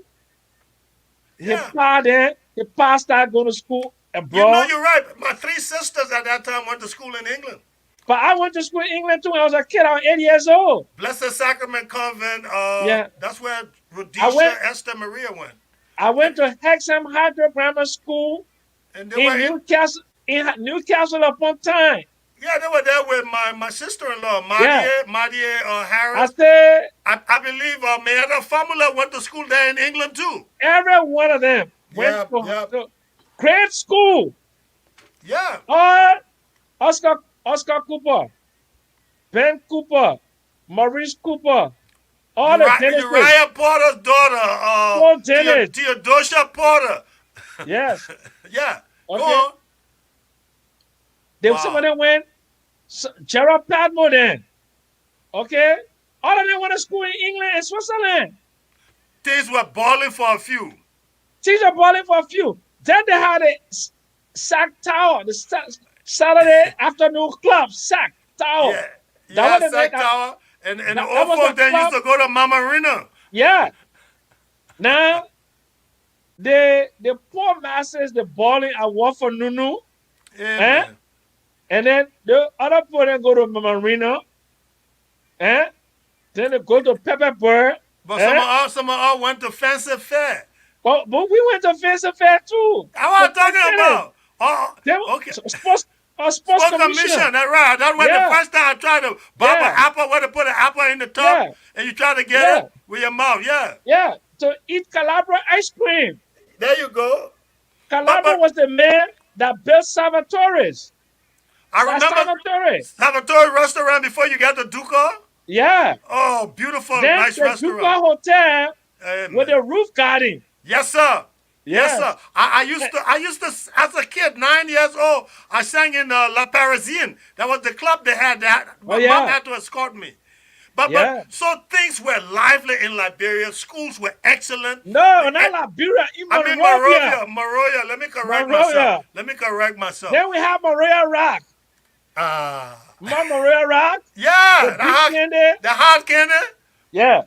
Now the Maria elite used to order their clothes Yeah, I remember in the Montgomery Ward. Montgomery Ward. My Nancy clothes. Penny. Yes, Sears Ward, and Roebuck. Ward. Yes, When but these people had a life richer than seriously. most Mo- white people on the planet. That's They were true. richer than Southern, the Viennese or Italian people came to work for them. Work for them. Yes. I mean, but some of these guys were even importing were importing foreign women. I remember Tommy Bernard had a girl from Germany. But he married a girl from Germany. Yeah, yeah. My father got a wife from Brazil. What are you talking about? But let me tell you, one time, some transvestite came to Monrovia, remember? No, I remember that one. They were men, they were dressed I like know what women. transvestite are. Yeah, go ahead. They came and they called them. The person that called them was Garrison Saka and Oh, Gwinnett Ray. he Remember played with Gwinnett them. Ray, Ivan Sabra? Uh-huh. Remember Ivan Sabra? Yeah, Remember his pa, Omen Sabra? yeah. That was the Montgomery boys there. You know the Montgomery boys? Uh-huh. Montgomery Taylor Shop? Yeah. That was their pa first child, Wow. Ivan Sabra, Wow. Gwinnett Ray. Take me from 65 to 70 so we can get some calls. But when at Okay, I will win 65, smoke. I'll win. But what are you rushing for? I the same thing now. I the That same is thing. sweet. That is I sweet, know that. it's sweet. I know it's sweet. I know. Eh? Take your time, Sam. Take your time. But Cruise. Cruise. I will smoke. then we talk about St. Patrick Elementary School, Chepeche, My eh? man, yeah. 5 after 5, St. Patrick High School, Oh, eh? I mean, you can't jump. You can't jump from St. Patrick Elementary because they call it But Cathedral today. now, But when but that mommy put a pepper. You talking about? open it wide. Eh! Then you talk about TPS before you became Peter Harry. You talk about TPS. Oh, Moreover, Demonstration Elementary School with a hey school man. bus. With school What bus. school bus? What school bus? What school The bus? yellow school bus. Correct. Demonstration School. Yes. Yes. Demonstration Elementary And School. PWP. Right there on Clare PWP. Street. Yeah. PWP right there. Okay? Kindergarten. Now what they call it? PWP Kindergarten. Right on the corner of Warren Street and Benson Street. And they had the school buses, the yellow school buses to take the children home. So true. Yeah. You follow me? I'm following you. A lot of people follow you, So and they can see what you're saying. Some of them remember. so now, so now you have now Broad Street. Where you got Broad Street? Chic Afrique. Hey, my man. Bata. Camel Units. Eh, Eh? yeah. Elizabeth Arden. Mandarin Goldfish restaurant. Mandarin Restaurant. Eh? Oh, Then you have mannequins or the Christian call it top away. oh, and my favorite restaurant I done too, Diana Restaurant, with the big club sandwich and the big burger, man. I mean, diner restaurant, a big hamburger, man. Oh my man, big. And they had the. I haven't had a club sandwich like that anywhere in the world. I mean, it was stacked. Then remember Bowling Alley? Yeah, yeah. Bowling Alley was great because they also had on the weekends they had like a club for teenagers. The Gardeners used to play there. I'm talking about Charles Neal used to play there on the organ, and you had 19, Reeves used to blow the horn. 1969, Yeah. 1969, July 21st, Uh-huh. when Neil Armstrong landed on the moon. Yeah. I was in the bowling alley. Okay, Neil Armstrong, Albert Edridge. In fact, you know what? I No, won a Buzz Aldrin and Michael Collins. Yeah, I won a prize that year on television because that was one of the questions Yeah. Amadele Grieve asked me about the men who landed on the moon. I won a wait a minute. The I man won a said, wallet. What was this store that used to be by the airline almost across from education department? which store was that? They used to sell like designers on luggages. Oh, I forgot, but I know Scanship was right there. Yeah, a Traveco or something like that. Tradefco Bank, Yeah, but International man, Trust that was a Company. beautiful wallet. Those guys sold exclusive leather luggages and wallets and things like that. But that was But the price. I tell you, the play was a Rodeo Drive. Yeah, my Omega Watch, man. Omega Watch was in Liberia. Yes, Omega, the original, elegant. elegant, Somebody got it for me. Rolex, Thank you, Rolex, Adams. Thank you, Rolex. Adams. but that's how things were in Monrovia. Yes, In Monrovia. yes. Wow. So now, So the men landed on the moon. We had a great party that year. Let me tell you something. All the thing was about lunar, right? yeah, Now me and a group of guys got together and we call ourselves. We didn't look the word up. I gotta admit that we call ourselves the lunatic decade. Thinking about the moon instead of saying lunar decade, we call ourselves crazy lunatics. yeah. so so then we grew up in this fantasy world in Liberia. For us, it wasn't fantasy. That was our reality. It was our reality, but for the rest of the country, it was We a were in a bubble, fantasy, man. We were in a bubble. a complete bubble. Yes, we were. Because I have been to England at age 8. But man, Miller, you from country people parentage, you My enjoy it father like was that. working for Tottenham. Oh, I forgot. They said that the oil from Abraham Yeah. were rolling, But were guess rolling what? down. They said the man used to like my mom.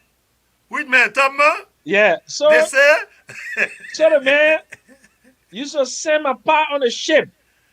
Aha. So they And did not knew a president. so he stayed for 11 months Uh-huh. and my mom stayed because I remember when I was a little boy, 5 years old, 6 years old. At 10 o'clock in the night, my mother holding me and we walking to Jimmy Barrow house on Clay Street. Right. And I will wake up the next day in my house. So something was going on. Ah. Ah. But the king has priorities. Let go on. What can I say? What can I say? No. So before I open my eyes, I was living this life totally unconnected to the reality of my mother and my father. If you saw me, you would never believe that my parents were poor. I hear you. I never understood it. Hmm. Why I was always in the mansion. Always. Your father worked there. You were in your More than father's that. office. Somebody else wanted me to be in that mansion beside my father. Ah. But we're not going to talk about it. In the future, we'll check your DNA. Yeah. So anyway, so I grew up in this life. I had a watch. And everywhere I want to play table tennis or football or basketball, they put a small ball. Where you get a watch from? Ah. Hmm. Toddler, I was in the kitchen one day. Jack came and put a watch on my hand. Oh. Yes. Why? Why? Why you like you so, son? Why you like me so? Because my Ah. mother was a tall, beautiful woman. She looked American, Okay. looked fuller, Oh, she had a long neck and all. long neck, Amen. American looking woman. Looked like my mother could have been a model. Model. Yep. Hmm. Hmm. And then we built a house in Sinco, Okay. and we moved to Sinco in 1964. And you go into the same school with Tubman Church, St. Oh, Patrick's. of course. That's the school I went to. I know we were there together Yeah. with Joseph Tower. But my mom couldn't afford to pay the school fees. But he got paid. But it got paid. And I used to take the bus, the holy, to go every day. And I have books with a book bag. Look at that. Yes. Where the country woman get the money from to send to the borders in Patrick? Hmm. My Yeah. pa was making $50 a month. Hmm. But remember, my mother was very resourceful. She used to go on Sundays to Panagoa town and go buy bananas, plantains. It was the market day there, and she used to come and bring all the stuff and she would sell it. But Charlie, Yeah. I asked Mamo, Maretta Dixon, the house I was living in was next door to where Maretta and her mom were living. The place that I first met you when you Oh, was a down real, Newport Street? yeah, and Presley, Yeah. What do you mean if I know my cousin? yeah, Presley, you used to come visit in there. Yeah, that's when Right I used. next That's when. door, That's when. Why you think Presley got the name Presley? I was born before Presley, but I yeah. used to sing all the Presley songs and do the J Hall rock, and they Mhm. used to throw me all the money, my man, and the candy. I've been singing and performing for a long time. So right next door to Mama and house, that who are living there?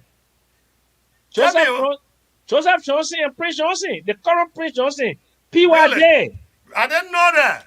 But I made her ask, excuse my language, I made him lieutenant in the army, Whoa, 1980. whoa, Yes. When the whoa. coup happened, he was a corporal. And everybody, they had given all the men a rank.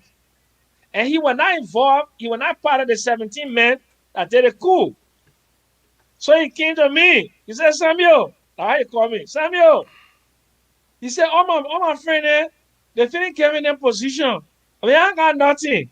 And saying, you were in the military, you need to help me. Dubai will listen to you. Hmm. I said, my man, I said, you corporate, where you want to be?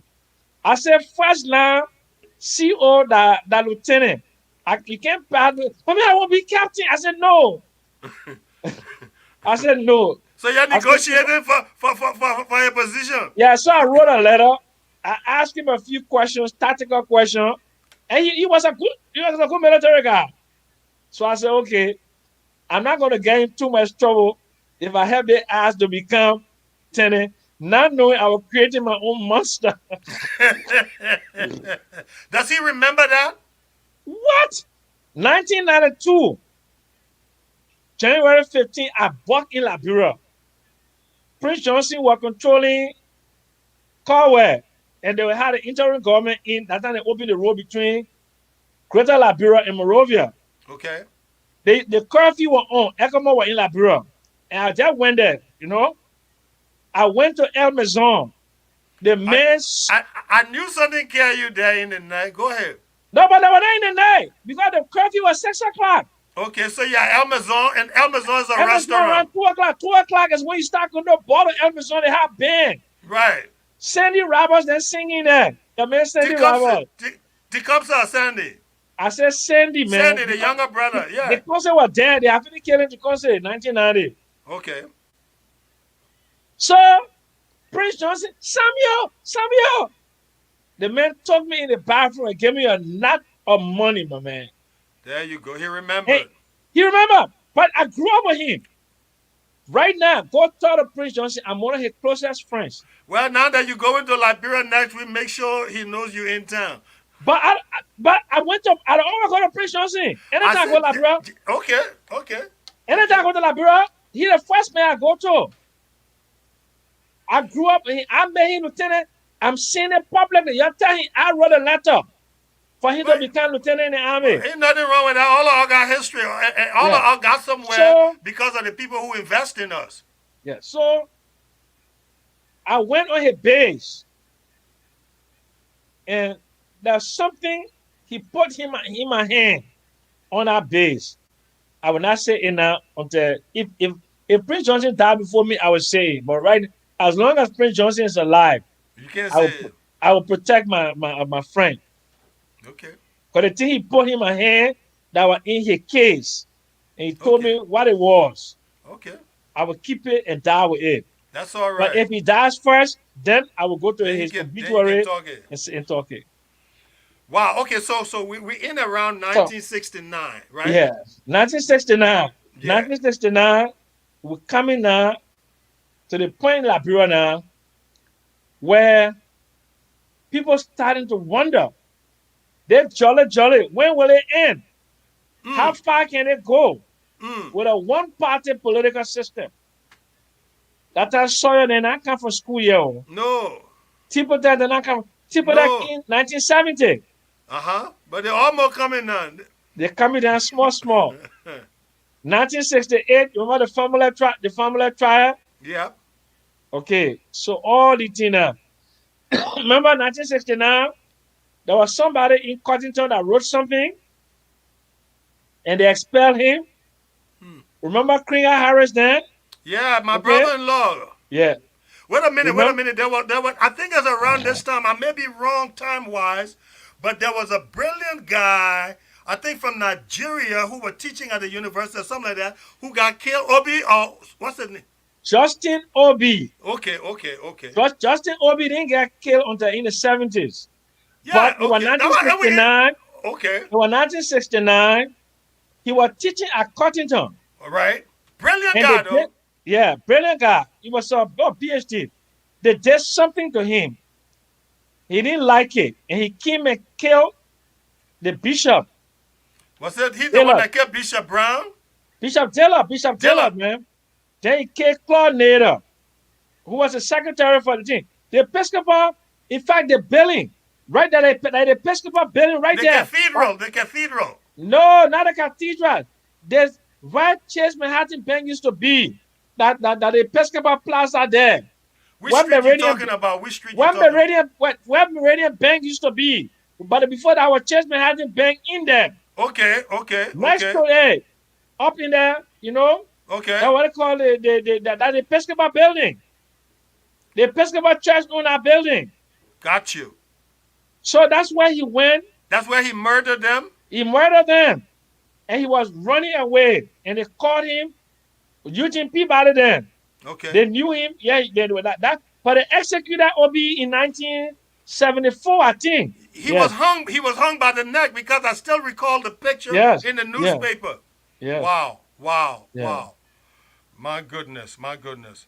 My goodness. But wait a minute. I know we up all the way up here, but I gotta go back a little bit because I was a young child on Rick's Institute when this guy was wreaking havoc all in the interior part of the country. Yakba Wuro? Yeah. Telling people about him. Desperado Yakba Wuro? Desperado. They said the man used to disappear when they go shoot him. The man that killed him was Stephen Mawolo. Okay. But tell people about Yakba Wuro. Yakba Wuro was a man that killed his wife. Right. That's the story. Because his wife was going off with... Thank you, J. Rod. 76? No. No, it was man. much earlier than that. It was much earlier. What? I was a kid on Rick's. Yakba Wuro was 64, 63. Me and Mulba were on Rick's. Mulba Boston were on Rick's when this thing happened. Yakba Wuro was 64, 65. Yeah. What are you talking about? So, the man went in the bush. That's why they call him Desperado. He was a fugitive. And they were looking for him. Okay? But yeah, many people tried. But some said when they tried to shoot him, he would disappear. No, man. Oh, I'm telling you, some of the folklore say he changed a different animal. My man, that's like Eric. You know the guy, Eric Rudolph Rabba? Yeah. That ran away, that did the bombing in the 1996 Atlanta Olympics. And the man was living in the mountains. Yes. Yeah, Eric Rudolph, eh? Yeah. So let Yakba Wuro now. So Yakba Wuro, but they were looking for him. And they finally found him and a guy called, I think it was a Corporal Steve Mawolo. The last name Mawolo, I'm not sure too much about the Stevie. But Mawolo killed him, shot him, and they tied him on a stake.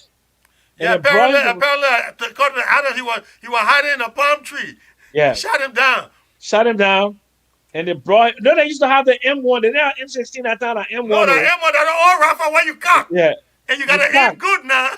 every time you shoot, you got to cock. You got to cock, but you got to be a marksman to do that kind of shooting. A marksman. Yeah. Because, you got to hold your breath when you're shooting now. Yeah, you got to bother yourself, but you all mellow down there. Yeah. So you hold your breath. Boom.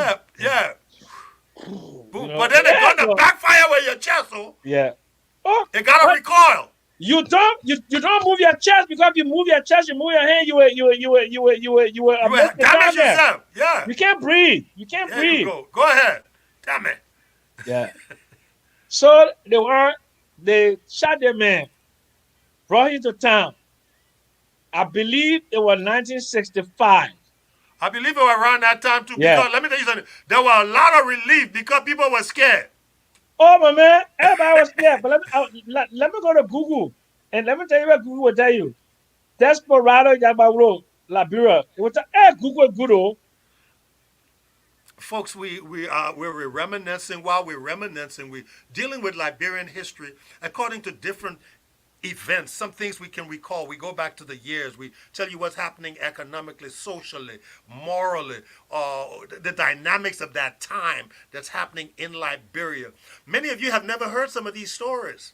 Many of you are not quite cognizant of some of the things that were going on, the visitation of Queen Elizabeth. Some of us saw it with our own eyes. The terrorizing of Liberia by Yakba Wuro. Some of us saw it with our own eyes. The inequities that happened with Firestone, how we got smell no taste. All these stories we tell. I mean, we're not only telling the Liberian history, we're bringing out the folklores to life. We're opening up the picture of our nation and how we got where we are. We want to thank you for joining us on Fridays. You know, you could be watching television, anything, anywhere else, but we're all sharing and learning. And many of you who are watching, you are great contributors to this conversation by the fire. This place in the Palava Hut. Sam, you got something going now? Yeah, no, Okay. nothing. Okay. We all in the Palava Hut sharing our stories, telling our stories, our folklores, but on a timeline. Telling our stories on the place of how we got here. Look, many of the individuals who are sitting here listening tonight got some of the best possible education in the world at that time when Liberia was boiling. I mean, we got Peace Corps teachers who could have been teaching in any school and university in America, but they came to Liberia. I never forget we had in St. Patrick's this beautiful African American lady used to wear the wildest afro. Tell E- me. Tell Everybody me. liked. You remember her? Yeah, man. Oh man, everybody loved her. She was just gorgeous, and she taught. We had Brother Dennis teaching 30 days to a more powerful vocabulary.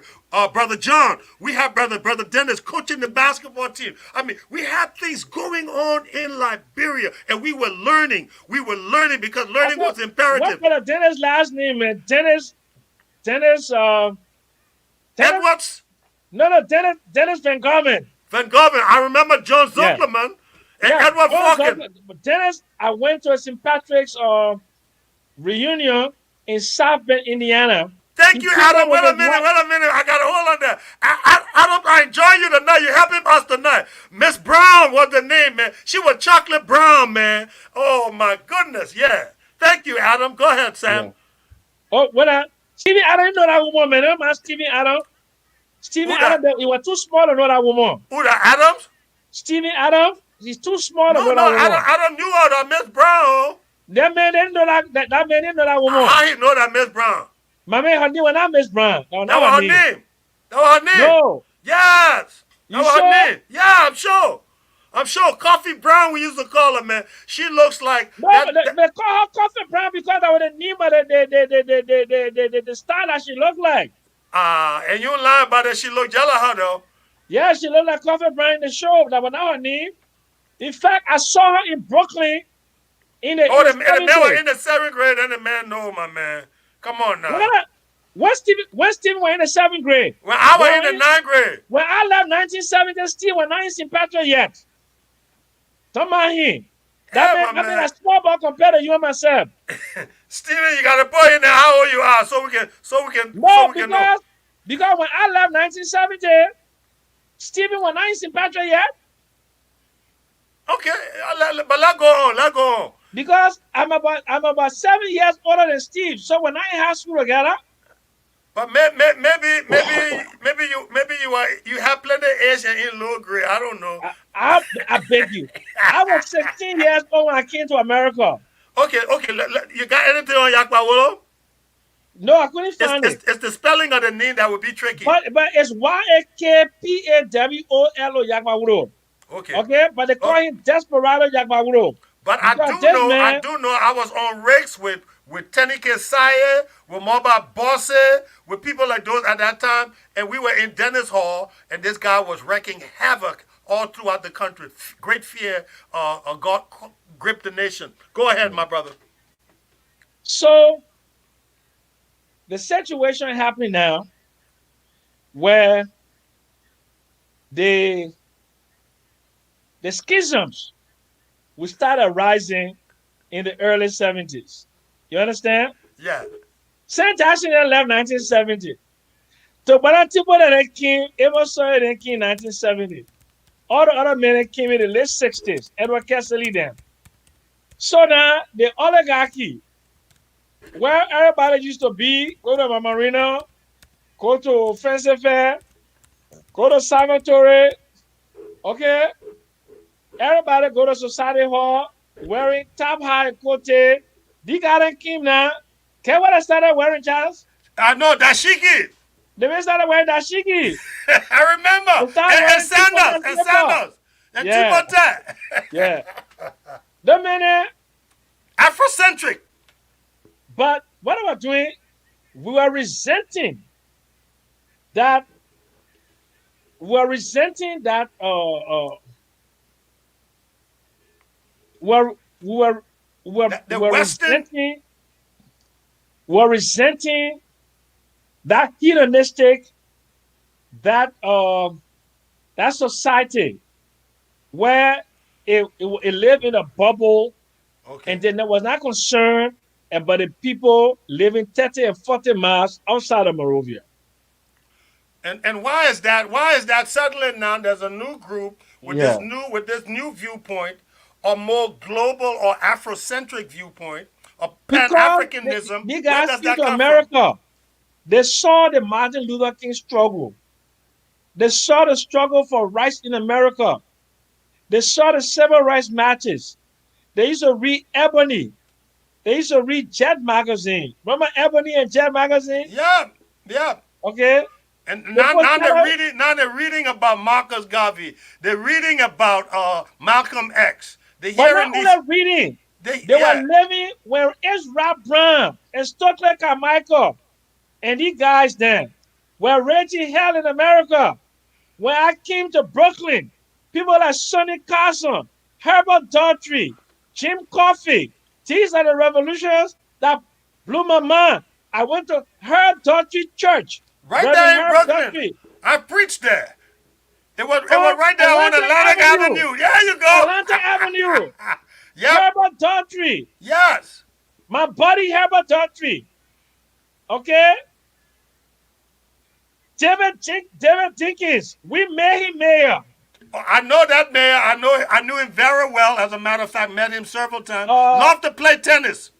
my friend, my friend, Al, what Al name, man? Shopton. Al Sharpton. Al Shopton I met when we were, what was it, 72? No, 76. I took Charles Coffey to Liberia in 1980. Sonny Carson, and other men came from, when I became minister, the guys that came from Brooklyn. Their own men, Uh-huh. their own men in power in Africa. Oh, The men, so they the can't men, enjoy, they can't enjoy small. but the men opened the Army PX. They ran the Army PX. Really? Remember, the Now Plaza Hotel on Franklin and Clason, Jim Coffey that owned it. He came and Okay. opened the Army PX in Monrovia. He opened it in Monrovia. He brought a wealth renter. Sonny Carson used to go there. Charles Coffey died in Liberia about 7, 8 years ago. I Wow. I gave him a woman in Liberia, what her name, man?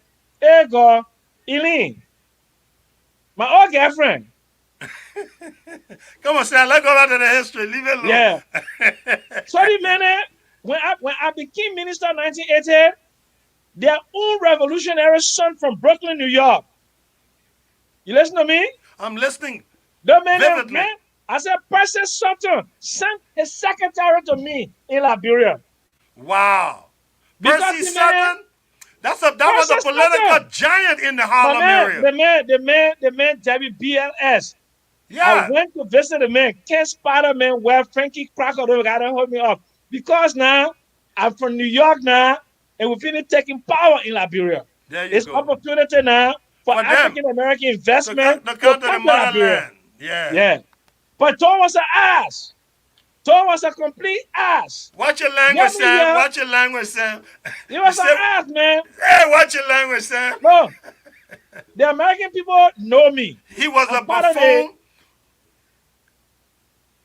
American second vice president, Chase Manhattan Bank. Right. Okay, one New York Plaza. Eh? Mm-hmm. I become minister in Liberia. Eh? I become minister in Liberia. Eh? You don't think Chase Manhattan Bank? Eh? They Chase have it Manhattan Bank was because there. there's an There was avenue a for guy. them. Yeah, my man, there was a guy called Vu. Anybody that worked with Chase Manhattan Bank in Monrovia, where Mr. The one man they called Mr. Gall. Chase Manhattan Bank told them in Chase Manhattan Bank Monrovia that a young banking officer was moving to Liberia with his American wife. Oh, Yes, that was me. I think best on guy. Yes, yeah. But when I Uh, got to Monrovia, I was using my Chase Manhattan Bank account. oh. because they pay me for 6 months. While you were in Monrovia. While in Morovia, they settle me. With your Maria paycheck too. Oh, what are you talking about, Pekin? What are you talking about? Look, hold on a little bit. Hold on a little bit. Let me talk to the audience. Listen, guys, we do appreciate you guys for joining us on Fridays. Listen, I'm going to give you guys an opportunity to speak with Sam. Dialogue. If you don't have a question and you want to just say something to him, please do. But we ask you, please, on this program, we do not invite vulgarians. We take no vulgarity. We take no profanity. But look, excuse me. Uh, Stephen Adams said he entered St. Patrick 1971. I was in America 1970. Okay, Eh? but she was still there. Miss Brown was there. Judy Brown. Judy Brown. That's her name. Judy Brown. That's her name. Okay. That's her So name. she I was gave them a there. mind now. Judy. Her name was Judy Brown. That's right. He will respond to that. Am I right, Adams? Judy. What's her name? Oh man, she looked. But wait now, Uh, you know that Marcus Dunn married one of those Peace Corps girls. no, I didn't know that. He married Karen. Karen was married to a white man. And what happened to the Karen was white man? teaching the St. Patrick and teaching the third man how. Marcus was in 11th grade. He started to eat Karen. Karen, Karen left her husband and married Marcus and took Marcus to America. Marcus Dunn, Dr. Marcus Dunn. But well, at least Marcus came to America as a free man, not like John Kizell. Hey, But listen. wait, but wait. I'm Remember with Nathan it. Wolf? Remember Nathan Wolf? Yeah, oh man, Nancy pass around Wolf. Nancy passed around Wolf and Steve Wolf. They're Yeah. part of one of the men. They're part of one of the men that were building a mansion. Okay, but those two kids were always on marijuana, man. My man, Mm, they were to go to American Cooperative School. correct. But Nancy speak Liberian English. But she Complete has Liberian to. English. She has to due to propinquity But or close surroundings. I saw her in Queens, New York. I saw What? her in Queens, New York. How She does never she had look? a Liberian boy. Well, I told you that's the word, propinquity. If you in close proximity, you develop affinity. That's how it happens. You gotta be close to the people in order to get into a relationship with them.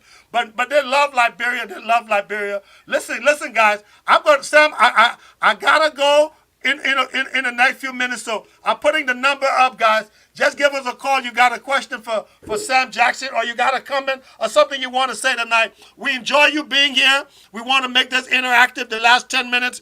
That's the number to call, 732-754-9172. Give us a call. We want to hear what you got to say. We want to hear what you're thinking. Every Friday we here at 7. No, now we're going to make it 8 o'clock. Oh, somebody's calling. Hold on. Hello? Hello? Yes, hello. How are you? I'm doing great. Your name and where you calling from? Yeah, sorry for the background noise. I'm at work, and I was just kind of chipping you home on Facebook page, and I saw you guys conversing all days. Well, my name is Alfred Kunua, and I'm calling you from Waterloo, Iowa. Iowa, welcome. But there's an African You know, that every is time battle with I us. see Honorable Jackson, Summer Pete Jackson, you know, as a young man, I feel very elated. My spirit is really invigorated.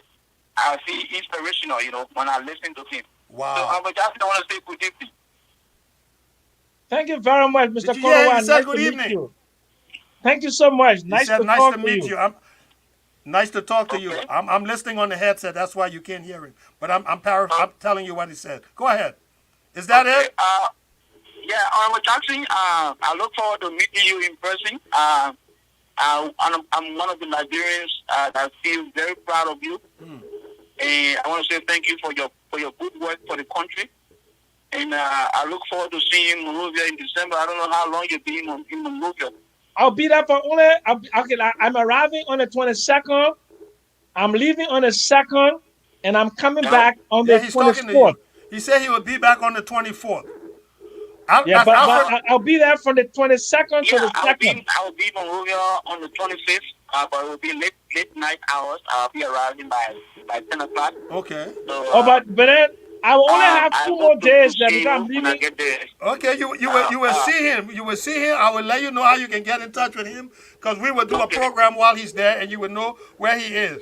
Alfred Konowa Okay. from Iowa. I'm glad you are elated and invigorated. Thank you so much for calling. We appreciate you. Have a blessed day. Yeah, you too. Man, you see that, Sam? That's what I like. That's what I like. You know, people who appreciate people. People who call and say, you know what? Hey, you know what? You know, even if they don't agree with you, Sam, maybe I think this way, but let's have a civil dialogue. Here's a guy, really elated, man, looking forward to meet you. Sam, you got a lot of fans on this program, positive people who come in and say, wow, I learned something. Wow, this is great. Listen, guys, we need another caller. We got 7 minutes. Can I get another caller? 732-754-9172. Oh, man, Sam Jackson, Sam Jackson. I'll call you Professor Jackson, the author, the erudite, the learned, the economist, my good friend, loved by the people of Liberia, hated by a few, but that's okay. For great, every new level, there are new devils. That's what T.D. Jake says. Every time you elevate it, there's Listen, going to be... listen, Charles. Yes. I never worry about haters because they're carrying the burden of hate. Hate Wow. is a burden. Wow. So Hatred is a true. burden. So true. You So true. know, you know how many muscles it takes to frown a Hold on, thousand we muscles. got a call, Sam. Good, good evening. Can you hear me? Yes, sir. Yes. Can I help you? Yes, this is Mr. Summer Jackson. Yeah, this is Mr. Samuel Jackson. He's Mr. Summer Jackson, my name is Master. My only advice to you when you go to Liberia, be careful. Because that country is a death squad. wow. It's Sam, a death squad. I worry about your life because open we thought he has our country at heart. wow. He doesn't have our country at heart. I worry about you. I see everything. You got our country at heart. But upon I worry. Please, be careful. Don't go to Liberia. Please. I want your 224. Like in the mouth, your 224. Thank you, Massa. We appreciate it. We appreciate I it. want 3 boys. The 3 boys are open we are hot. Open we are. I mean, he have a. I mean, his kidney is damaged. So the boy he's using it. The boys are to his house right now. He brought a doctor from France. So they're using the boys. Then why will you take our boys in to use it for your kidney? Oh, okay. That's all right. We will take your advice and pray that Sam Jackson is protected while he's in Liberia. Thank you All for right. calling, I want Massa. to get your pass. Thank you. Well, Sam Jackson, people love you and worry about you, but we pray that God will protect you while you're at home, man. There's a caller. There's another caller. Welcome to the program. This is Reverend Martin. Are you calling to speak to Sam Jackson? Yes, that's correct. My name is Frederick. I'm calling from Atlanta, Georgia. Welcome to the program. Yeah, I want to take this time off to appreciate Mr. Jackson, and I have been reading his book. You've been reading the book. Rich Land, Poor Country, The Paradox of Poverty. Wow. Any Liberian born today in his time has to read this book. Wow. And you calling from If you Atlanta? are- Yes. And what's If your name you are again? Fred Rains, R-A-Y-N-E-S. Fred Rains, R-A-Y-N-E-S. Fred Rains, we want to thank you for, first of all, for purchasing that book and admonishing other Liberians to purchase it too. Folks, Sam, show the book again. Rich Land, Poor Country. Amen. I know he's reading the book because he even read the part that says the paradox of poverty in Liberia. Look, Fred says buy the book, so go buy the book. Support your own Liberian. Thank you for watching the program. Be with us again next week, Fred, okay? Thank you very much. All right. Man, look. This is the kind of program your kind of mind needs to be on. Not the Marcos, the Parcos, all that negative thing here. I'm glad we're dealing with positive minded people. Amen. So, question for Sam. Do you think the Cold War helped or hurt Liberia? and how did the end of the Cold War impact Liberia? Sam, here's a question from Lawrence Kennedy. But Lawrence, where that's are you from? Lawrence is a adjunct or professor lecturer. He's Okay. also a former vice president from J.P. Morgan Chase. He's a Wall Street boy. He's a very close friend of mine. I like him a lot. Yes, Look, Lawrence, Stay on the line. We will be right with you. Go ahead. yeah, Lawrence asked a very important question. The Cold War helped Liberia in the beginning, okay, Uh because huh. of it when during the Tubman administration, because of Cold War politics, America paid a lot of attention to Liberia, Okay. and that was positive because that was driven by American investments of American foreign Western capital, and they were there to protect the capital. Right. But within the Doe administration, it was not about protecting American capital anymore. It was more about protecting. So Sam, did it hurt or help Liberia? Because you got plenty of people calling you. No, but when I'm saying it helped Liberia to consolidate Liberia's relationship, America's relationship, the West relationship with Tottenham. But it hurt us during the Doe administration because it was the Doe administration that saw the contradictions when Doe started to get rid of the progressives after the coup. He got rid of the progressives because the progressives were left of center and were viewed as radical socialists. And Okay. then it made Doe more autocratic, it made him more brutal, and eventually brought the civil crisis in 1989.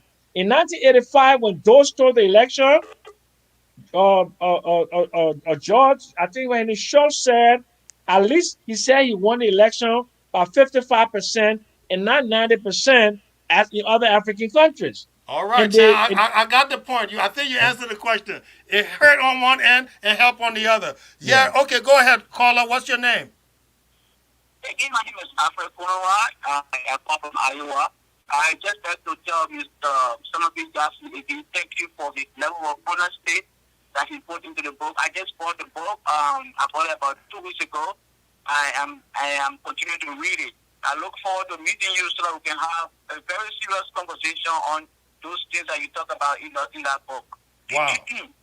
All right, thank you so much, Sam. I mean, you were talking. I know you trying to expound on the historicity, but people just happen to talk to you. They love your erudite mind. They say you're a man of great encephalon.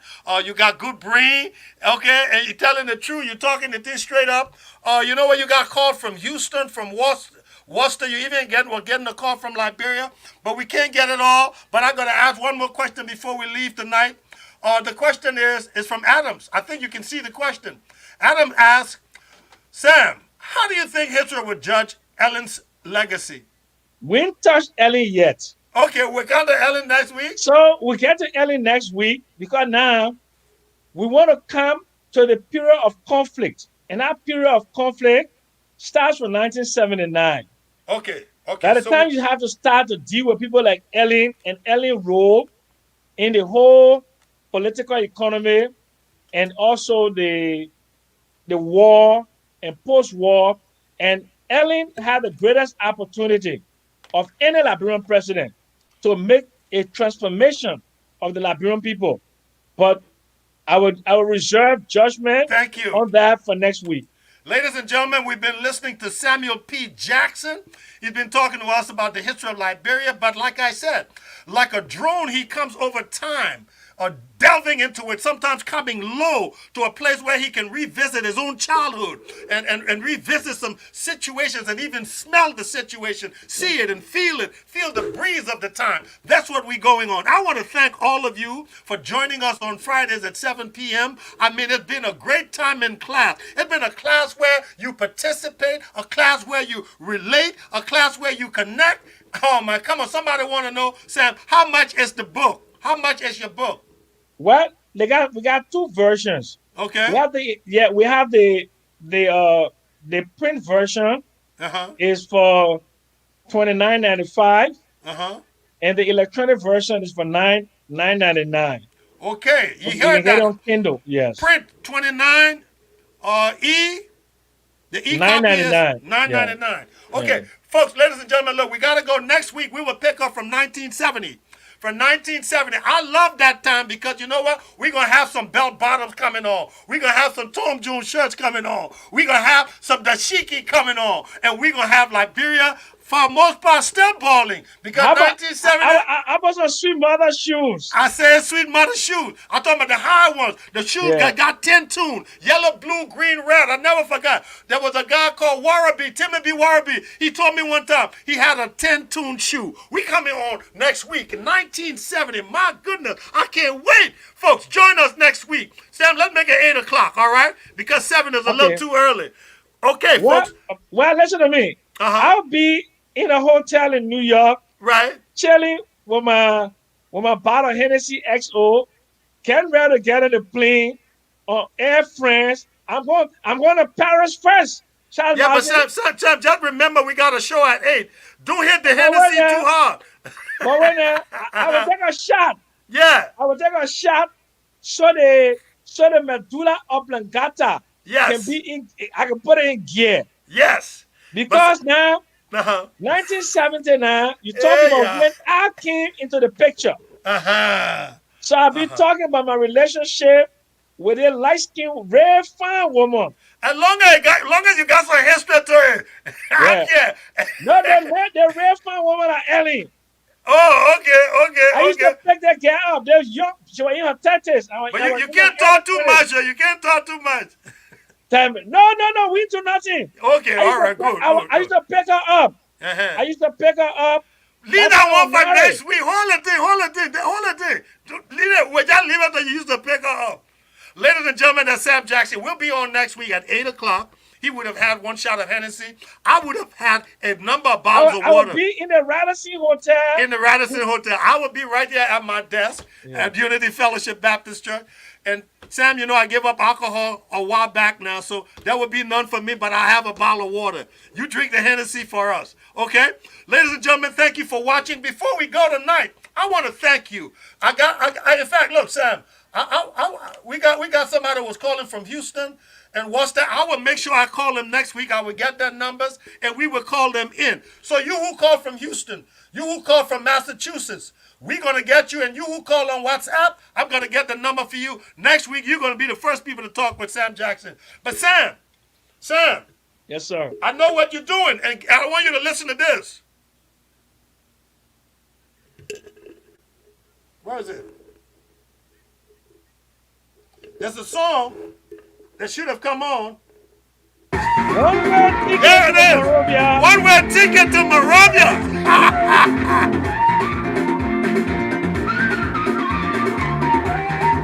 That's right. You're going to be on it. I hope you got a two-way trip, though. I hope you got a round trip. Run the business class. Huh? Run the business.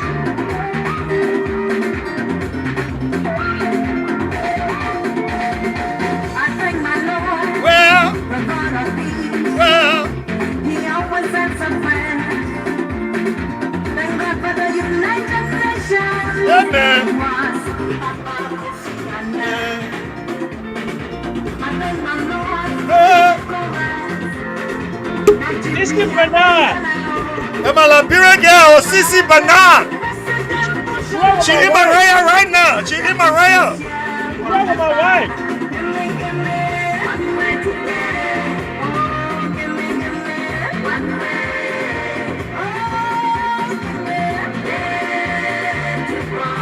Give me one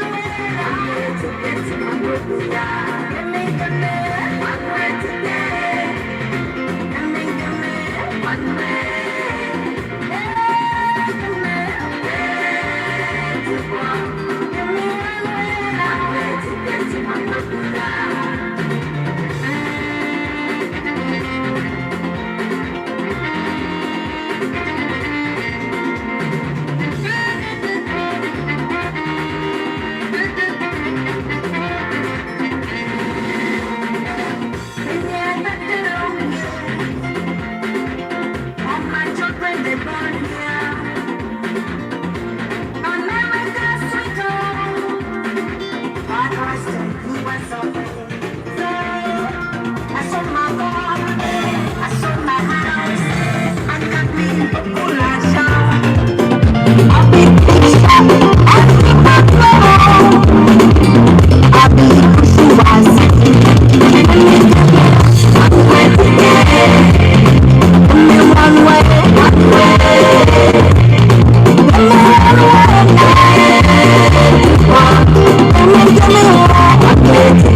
Ladies and gentlemen, we want to thank you so much. Thank you so much for watching tonight.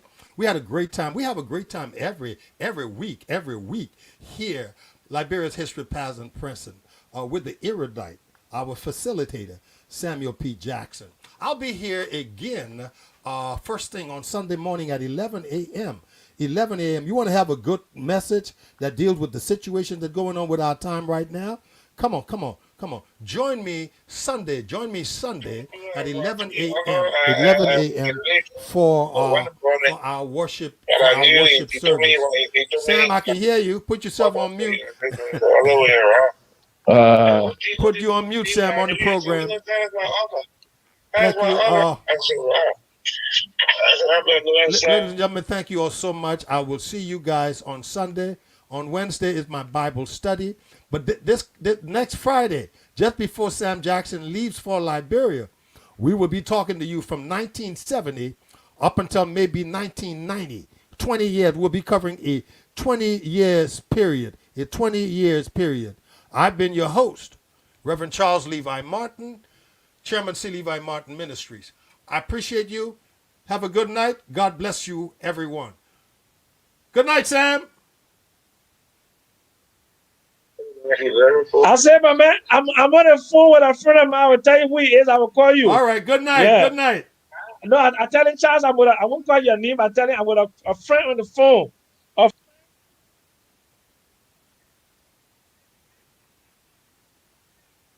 going to call your name.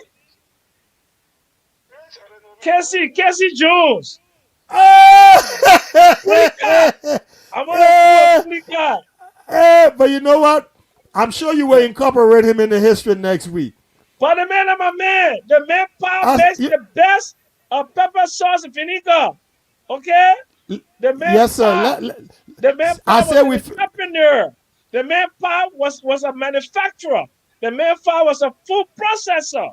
You know? You still on the program. Our time finished tonight. Sam Jackson, I love you. I'll see you next Friday for Liberia's History, Past, and Present. Hold on. I'm talking to Pulica. Say good night to the folks, Sam.